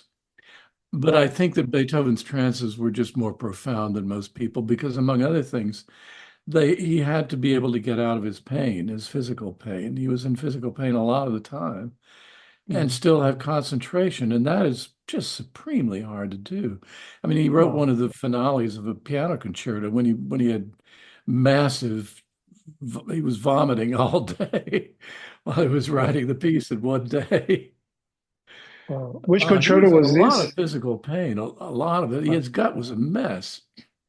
Right, right.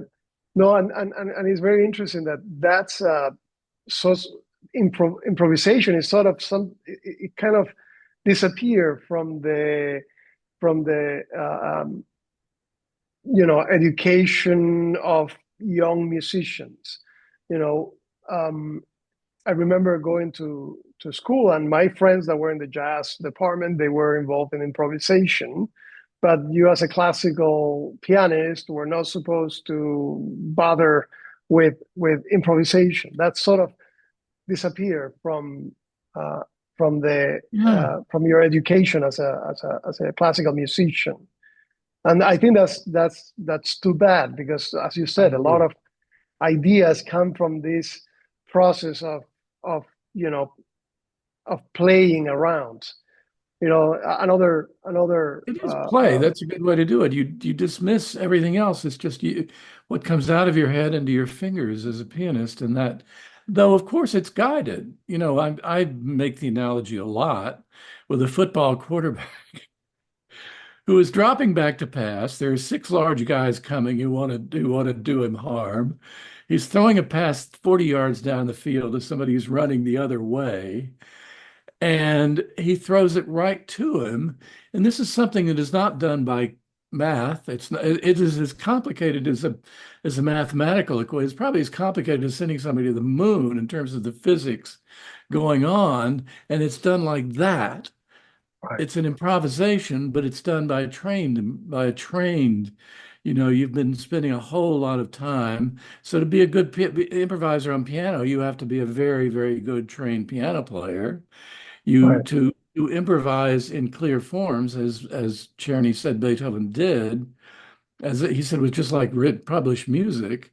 You have to be very, very well versed in those forms. right, Um, and yet, and you have to play, if you're a jazz musician, you have to play a whole lot of scales, a right. whole scales. I mean, Coltrane, I heard practice for 2 years on the chord changes before he made giant steps. So we could Right. improvise.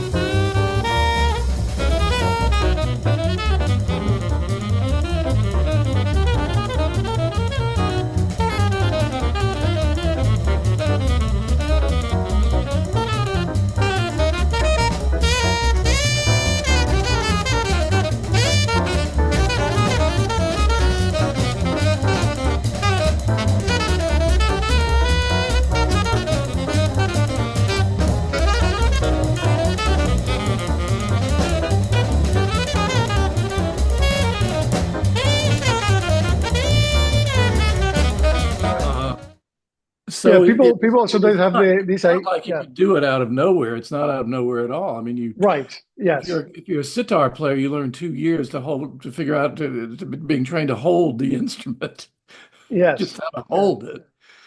right. Yeah, people have this misconception that because they're improvising, there's not a lot of work that goes into it before you even before you can even improvise. I mean, the Miles Davis or Bill Evans, all of these guys were such serious musicians, and there's no way they could do what they did without a deep understanding of harmony, of form, of uh, you Theory. know, theory, not I mean, not to mention the technical abilities in the instruments, which I, require a lot I of mean, practice. Coltrane was very much into what's his name's book on scale forms, for example, and Nicholas Snemsky's books on scale forms. Charlie Parker once said, I found that I really like to play in the ninth of the chord. In other words, further up Right. in the chord you usually go. And that is one of the things that made his improvisation distinctive. So he was thinking theoretically at the same time. Yeah, these things, improvisation is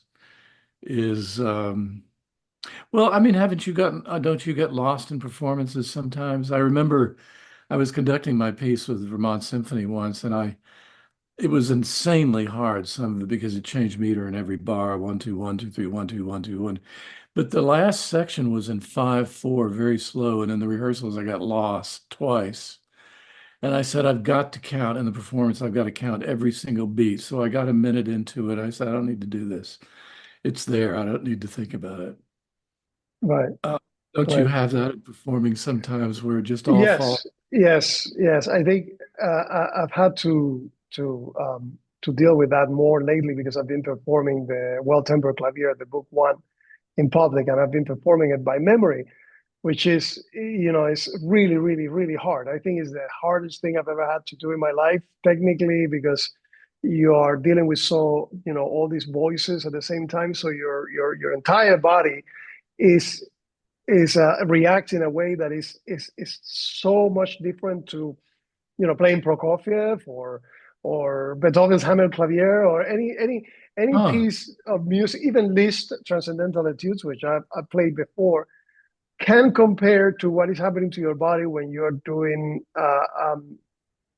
Bach preludes and fugues because of which is also very different to the Goldberg variation, for example, where you have different, sort of a thinner texture than when you have three, four, five voices interacting with each other.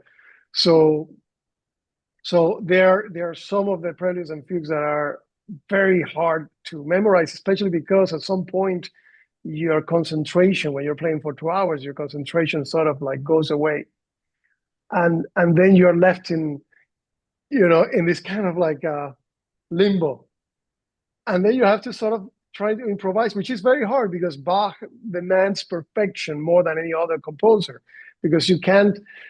It's so well structured and so well, sort of thought out that whatever improvisation you put in there is offensive to the music, and to yourself as a performer. So, but I found myself sometimes having this kind of like lapses where I have to then, join together later and continue moving on.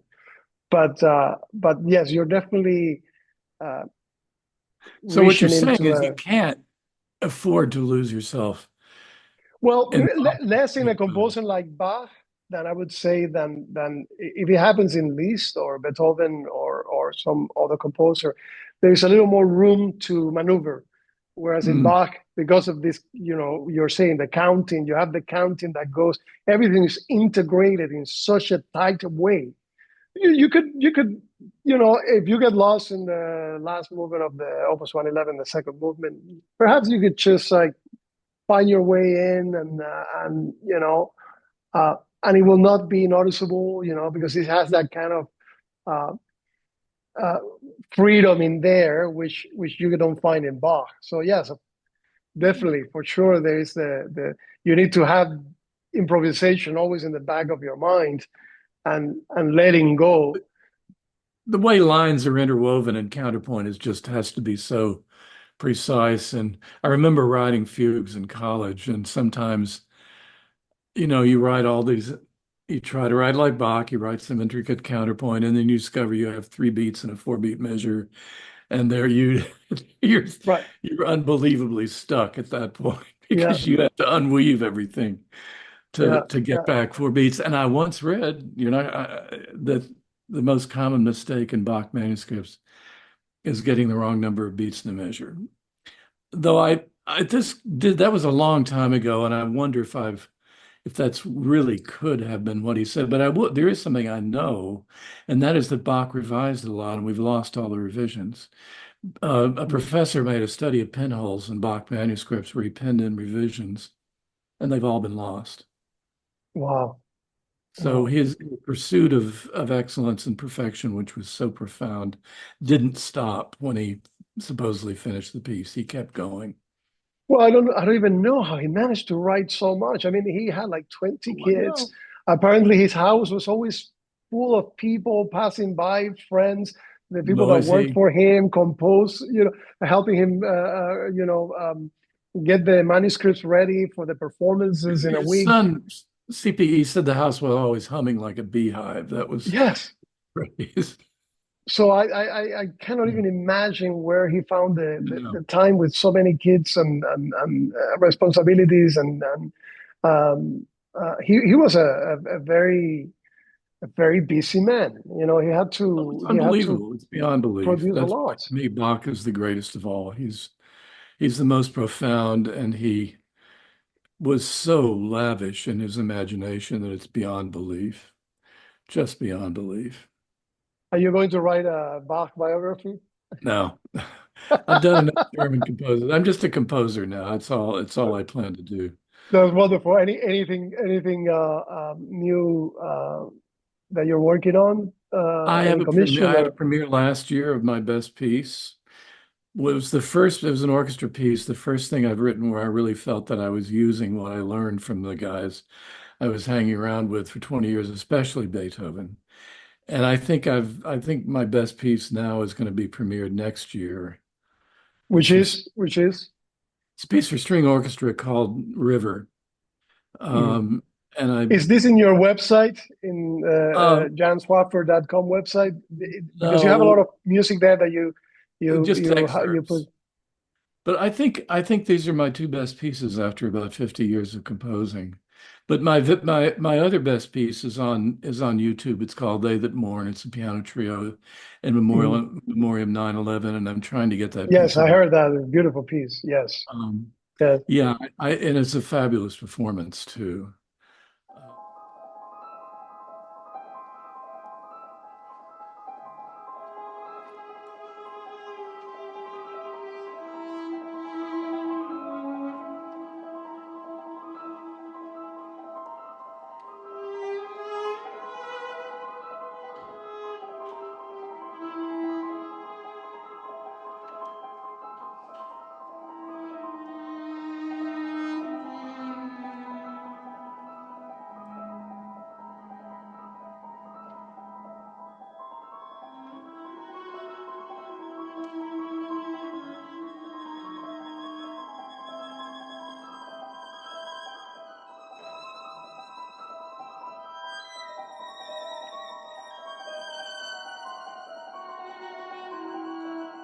Uh, there's a chance that I may be getting the two new pieces recorded by.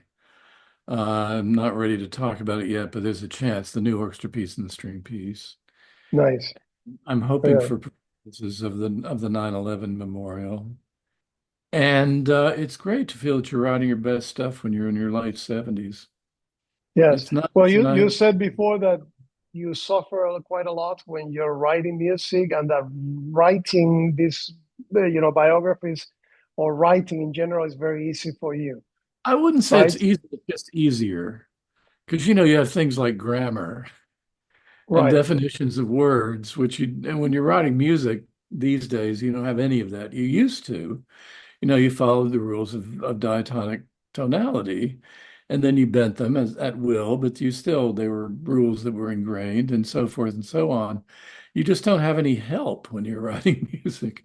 We're not Right. using classical forms. We're not using classical harmony. We have to invent a language.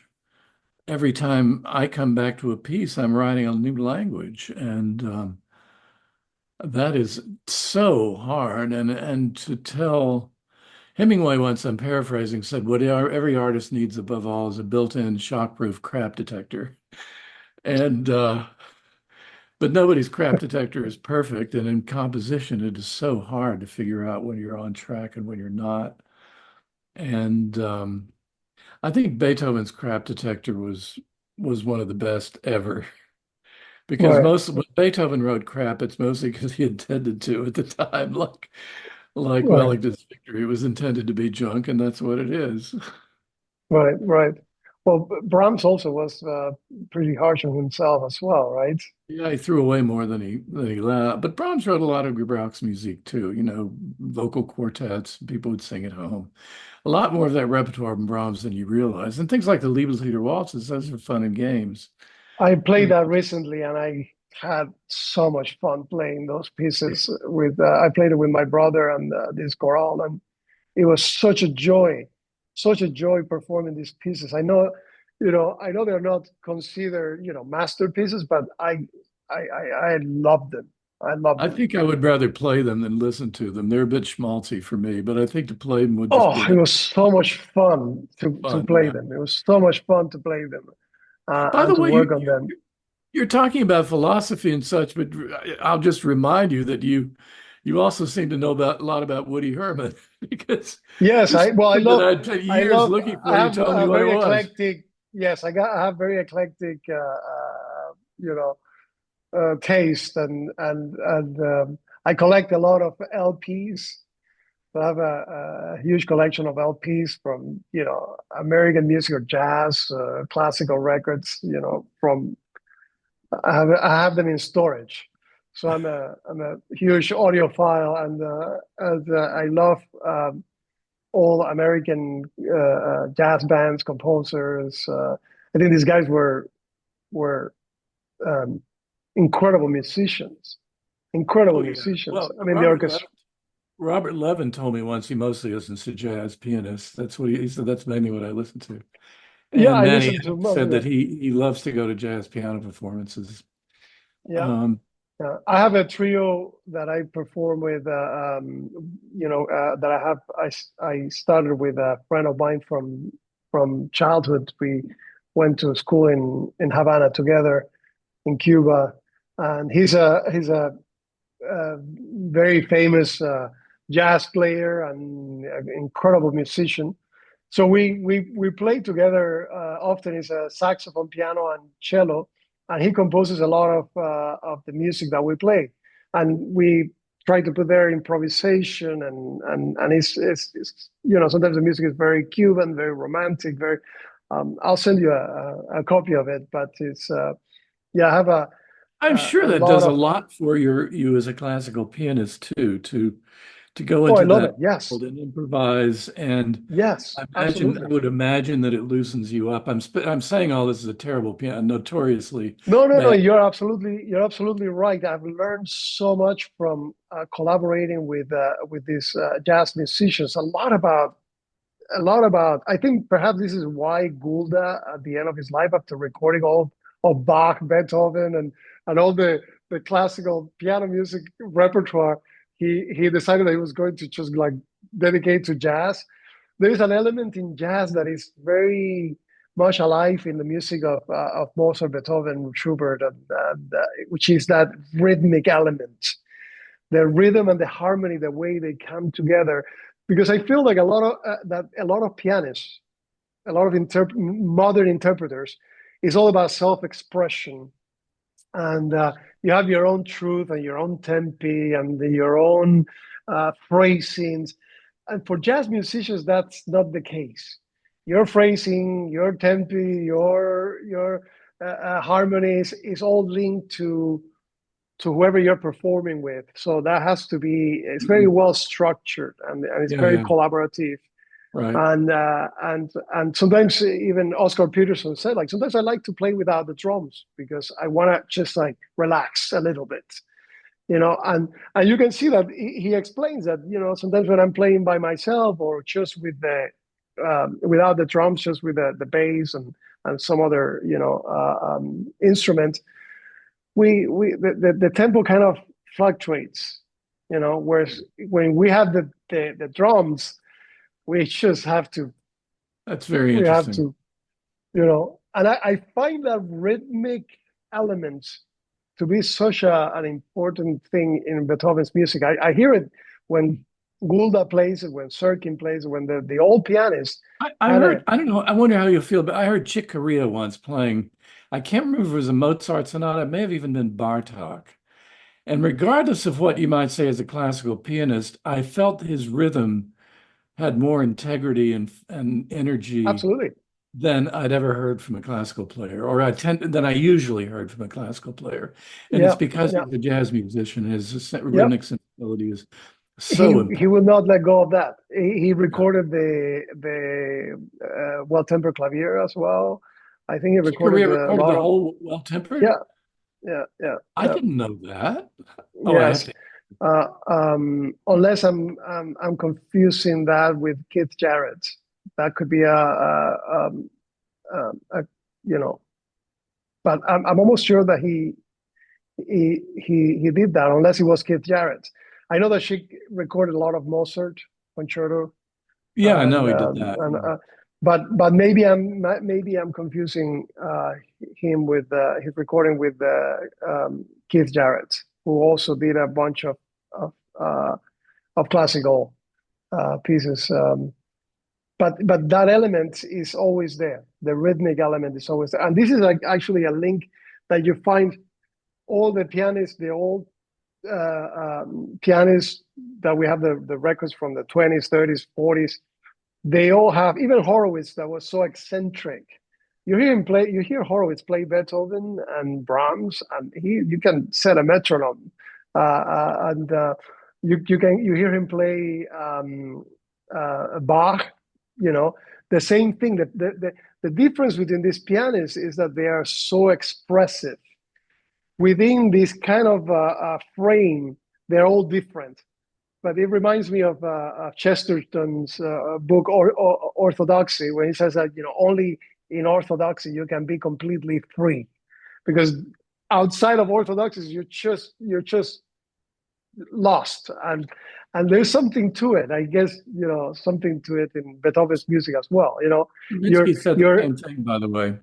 Stravinsky said the same thing. He said, until I can only be free when I'm in chains, until I right, figure out what a piece is about and right, it constricts me, only then am I free.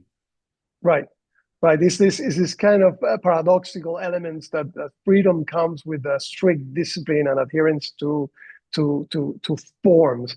Otherwise, you're just lost. You're just wandering and Well, meanwhile, as artists, we all have to find what works for us, and something that may be totally ridiculous for one person is I think a lot of modernism and its assumptions was ridiculous. I've got to do something like nothing ever heard before. But right, if it got good music out, then that's the explanation. right, I think it's Adam Gopnik in the New Yorker who writes one sentence at a time. Most writers, like I do, go through, you write through, and then you go back and you revise.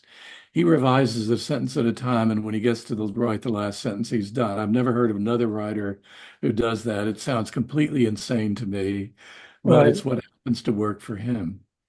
right, right. Yeah. So in other words, some of this is just a matter of personal, and sometimes it's a good universal principle, and sometimes it's just one thing that happens to galvanize one artist and may not work the same for anybody else. I think we're beginning to drift. We've certainly got a long way from Opus No, One. no. I mean, what you It's have to say wonderful. is so fascinating that Thank you so much, Jan, for I'm allowing starting to just listen to this. you instead of getting interviewed. No, no, no, no. We're having a conversation. I'm sorry, I talked so much. I don't. No, it's great. You know. I Well, learned some things, but also I was curious about why you knew about Woody Herman. well, I listened to so many. Like as you said about your friend. I think the thing I uh, uh, listen to more when I'm either driving or when I'm doing. I listen less and less to classical music as I get older, and I listen more to other things, to other genres, to other artists. I think also because I was born in Cuba and I grew up there, and a lot of the music in Cuba is really influenced by popular music and American music, early American music, especially because in Cuba we were stuck in a capsule of time, and before 1959. So, the cars, the I music, was just going to say the cars are the right? symbol. The cars, the music, the cigar, everything in Cuba is kind of time in Cuba stopped in 1959. So anything that has to do with big bands and Chevys from the 50s and Cuban rum from Bacardi. I would know very well because we sort of were more exposed to that world that we encapsule in time.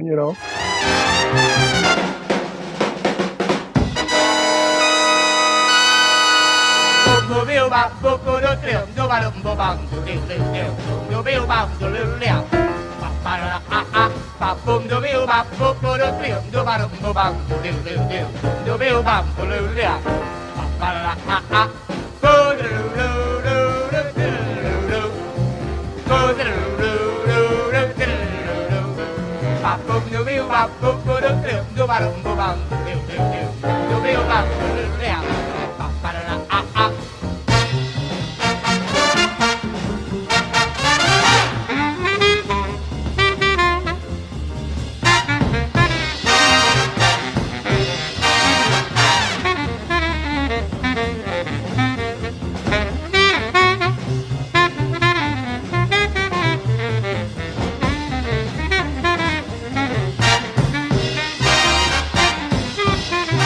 I was with some friends in Europe, and I saw that in the bar they were selling pre pre-revolution Cuban cigars. So they were selling for Wow. like 200, 300 euros or something like that for a cigar. I was like, my friend was like, do you think they are real? I was like, well, I don't know. How would I know? I just have no idea. Well, so I never bought it, but I was very curious Yeah. to what that would taste like. Like, well, I'd rather just try a a modern Cuban cigar. Those are already expensive and hard to get, anyways. Hmm. So but yeah, I love everything that is outside of classical music, and I listen to so much music, to so many different um, composers, I read a lot. I'm fascinated by all of these uh, wonderful books. So thank you so Yeah, much there's for more that music I gift. like than music that I don't like. Um, Absolutely, yes. and for pop music and rock, I mostly listen to old stuff the way one does, Yeah. uh, but I'm really much more involved in jazz and listening to Duke Ellington and Louis Armstrong and Billie Holiday and people like that are just, standards for me. Yeah. The other day I was listening to Duke Ellington and Coltrane, that album that they have together. And boy, it's very simple kind of writing and composing, and even the dialogue between them. It seems, compared to the way, modern jazz is, which is a lot more, uh, much more energetic, but it's just absolute magic. It's absolute magic, you know. Well, Uh, music is one of the greatest things humanity has ever done, but it's innate. Nobody invented it. It's been there from the beginning. I mean, birds can dance in rhythm. but It's in our cells, I think, music, and goes up from there. Boy, we are uh, really getting into I to know, talk. I know. I think perhaps we should do another I interview just and talk continue on the the day conversation another sometime. time. Yes, because I think I could talk to you for hours, and then next time you won't answer the phone. You will go on extended Um, vacation. well, meanwhile, But you've never done something that almost every pianist I've ever talked to does at some point, which is to say, "Okay, I've got to go practice." I gotta go practice. I But was having breakfast with Leif Ova Hansnes once, and we were planning I was going mm, to be in his festival, and I told him that, and he laughed. He said, "Yeah, it's really funny. I got to go practice." He was playing Rachmaninoff 3 with BSO that night. Or okay, or Manny yeah. Axe, who came out, I know him slightly. He came out once that I was doing a Boston Symphony pre-concert, and he came out to apologize for not listening to my talk before the concert. You don't need to listen to my talk. He said, "No, I got to practice." And backstage during my whole talk, I heard him playing backstage. That's great. No, well, I much rather listen to you than practice. So I'm not. Um, I want to get to that point where I can say that I only need to practice a couple of hours a day, but I'm not there yet. I'm not there yet. But I do have so many other interests outside of the piano, and I think I agree with Beethoven. When he said that he couldn't stand, um, talking to Schupanzig because it was all about music and talking shop. And I agree with him completely because I like talking about so many different things that sometimes when you sit down with a musician, boy, it's always about the same thing. It's always about the same thing. You can't talk about pop music because most of us don't know anything about pop music or jazz or this or that. It's all about like I remember when I was in school, it was all about what competitions you're doing and who is playing what and what concerto and what did these guys. So I was always very bored with the company of musicians. To this day, I can't stand talking to most musicians because they have nothing to say about pretty much anything. And then Well, I much again, rather. musicians don't tend to be word people. And I think music is a language beyond words. And that what I'm saying is I get bored around musicians the same way you do sometimes. Yeah, But yeah, I also am not surprised because that's not their thing. Their thing is right, what happens when they pick up and right, that can be quite profound, even in people who in regular life are kind of dull and just talk shop all the time. right. I'm not Yeah. telling you anything you don't know. This is all. No, no, I know. It's just very interesting. I think I was talking to a friend also recently about this because you know um, we have gotten to a point where we want to sort of separate. Maybe we should. Maybe we should. This is something that I've been thinking about it quite deeply recently. That this separating the musician or the artist from the musician or from the man or from the person. Mm, Because we have so many. We have gone through so many. Uh, Cancellations of artists because yeah. we have found about their personal life. And so I don't know I really don't know how I feel about this whole thing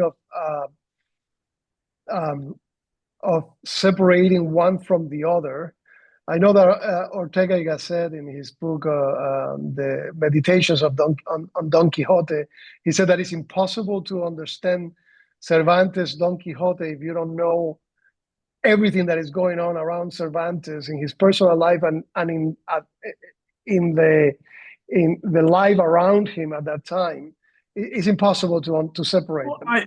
that's one way of thinking about literature, but the opposite of that is nothing but the text, nothing, which is I had a course in college which was about that. Forget about no, don't worry about setting, don't worry about biography, just what's the poem saying in and of itself. And Right. I think there's something to be said for both those. And I do believe in the separation of art and the artist and not blaming the art on the Okay. artist. But I also think that with people like Wagner, who is so extreme, that it gets hard to do that. Um, Right. but to condemn Bach because his religion was anti-Semitic, which it was, is going over the line, far over the line for me. But Wagner was so extreme and so crazy. And Right. I've just did a thing on now we're really getting a field on Leni Riefenstahl, who made Triumph of the Will and was a true Right. genius filmmaker and made a great film in the 30s called The Blue Light that had nothing to do with the Nazis, but it was Hitler's favorite movie. So what do we do Right. now with Lenny? Right. Right. Um, and that's why she got the job making Triumph of the Will. Then she made Olympia, which I insist is not a Nazi film because its hero is Jesse Owens, who's a black runner, American runner. But what I'm getting at is this is very complicated. It's a very And complicated thing. yeah, but I basically am not a big fan of cancel culture, except sometimes with people who are genuinely bad people. There is Right. that. Right. Right. Right. It's Um, interesting because it's I think Beethoven also had this idea that you have to be a very moral person to Yeah, write, yeah, to be a great artist, and right. and um, I think that's there's something to it. I have a very kind of Chestertonian approach to this theme, right, which is like there's something very paradoxical about this whole thing. I think it's a combination of both, combination of the person and the artist. You have to link them in one way, but then you have to separate them at the same time. It has to be kind of a give and take, because you cannot love the music of Wagner or the films of Woody Allen without uh, uh, without having in yourself a taste for the ridiculous, for the extreme, for the violent, for the for all of these goods and evils at the same time. So it's not that art is immoral, and I don't mean to get so too philosophical, but those elements of immorality are there in the same way that they are in us, and we recognize them there, and And we tend we not to recognize them in us. right, yes, Christ had a exactly, few good and things to say about that, right, right, about right. seeing the mote in somebody else's eye and missing the bigger one in your own eye. I can't remember the exact aphorism, but yeah, these are complicated issues, and um, it's interesting. I have a friend who is very conservative, and he's been part of a group against wokeness in schools, and he and I both are very critical of it for absolutely opposite reasons. He Right. thinks it's doing harm. I think it is doing harm by electing the wrong people. Mhm. Um, and that it doesn't do any, it doesn't, it intends, wokeness to me intends to make the world better, and it doesn't. Right. It Right. mostly, it mostly elects Republicans, but that's a whole other issue. Right. Right. Right. Right. Right. Right. No, Um, it's we can dedicate one conversation to politics like Beethoven. Beethoven was very progressive, but he was not a Democrat. He was not a believer in democracy. He did everything. He did everything for humanity, but humanity in the flesh he didn't like so much. He Right. had Right. Right. contempt for Yeah. most of humanity, and yet he dedicated his life to exalting humanity. It was a great paradox, but that's what he was. Yeah. Yes. I think it has to do with the also the solitude that the artist has to confront constantly, and the self. There's a kind of a masochist element to being an artist. I was talking to a friend of mine that is she teaches at MIT. She's a biologist, and I just like to put the many hours and the work that we need to put on university like MIT or you guys as an artist. I mean, she was just we studied piano together when we were little, and she went to another direction. But she said, like, I think the fact that I started as a pianist, as a musician, gave me all the masochistic elements to later become a biologist. So it's like, you're probably Well, you right. have to be ready to spend a lot of hours in lonely rooms. That's Yeah, it's just, like you have to be that disturbed mentally to be able to do great things. and if you don't So start out that way, you get that way.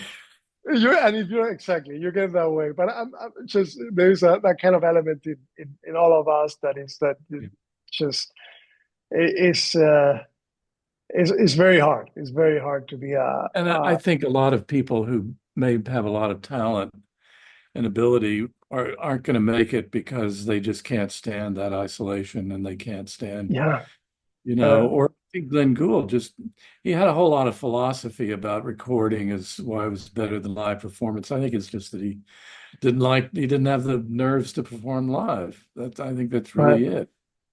And so he Because, I mean, justified it's it very with all difficult. kinds of fancy philosophy, but mostly it was just he found a way around that is what he did, and managed to be a Mhm. great pianist in a new way. And to So dedicate your life to also performing live Bach and by memory is is extremely exhausting and difficult. So difficult. Um, I'm in awe of anybody that can do it with a sense of ease, and What I about the find it. organ? Who was the organist who was blind and played all of Bach's organ music, having being blind the whole time? He didn't just memorize it; he had to learn it by braille. Well, no, I think perhaps you're referring to Carl Richter, who um, he was going blind, so he started memorizing a lot of the of Bach's work. He played a lot of Bach, No, I think it was but an organ. I think it oh, was an this was organ. actually an organist was If I completely remember, blind. one from the 40s and 50s, maybe. I'm remembering way back. I mean, it's possible. I don't remember, but I mean, to memorize Bach is a lot of work. It's a lot of work. Because I Yeah, memorized a few things back in the day. Uh, I heard that what was who was the great cellist who played Bach? Uh, a lot of uh, Bach. Casals or Chafran No, or at any rate, he was notorious for memory lapses, and he had a fine performance of cello sonatas once. But when he got off stage, they informed him that the cello sonata he ended with wasn't the one he began with. that's very funny. Yeah. No, Well, um, I have to say that I'm in awe of anybody who performs Bach. uh, But sir, I'll let you go because you have to practice. well, I was just about to take a nap when I suddenly realized, wait a minute, I got your email. And meanwhile, I've had my lunch sitting here, so it'd be good to eat that. And meanwhile, the garage guys are back, so it's getting more and more noisy here. Okay, but I thank you so much for talking to me Well, I really and appreciate talking to for you this too. opportunity of picking your brain with so many things. I hope we can do it again. Well, I do too, and I Um, really appreciate your breadth of reference, and I think that is who you are as a musician. You're somebody who reads and who really pays attention to a lot of things, and that is going to inform you in all kinds of ways. And thank you, John. I think sometimes being as literary as I am and the kind of reader I am has gotten in my way as a composer to a degree, but on the other hand, it's who I am. So I've Right. got to, it's what I've got to be.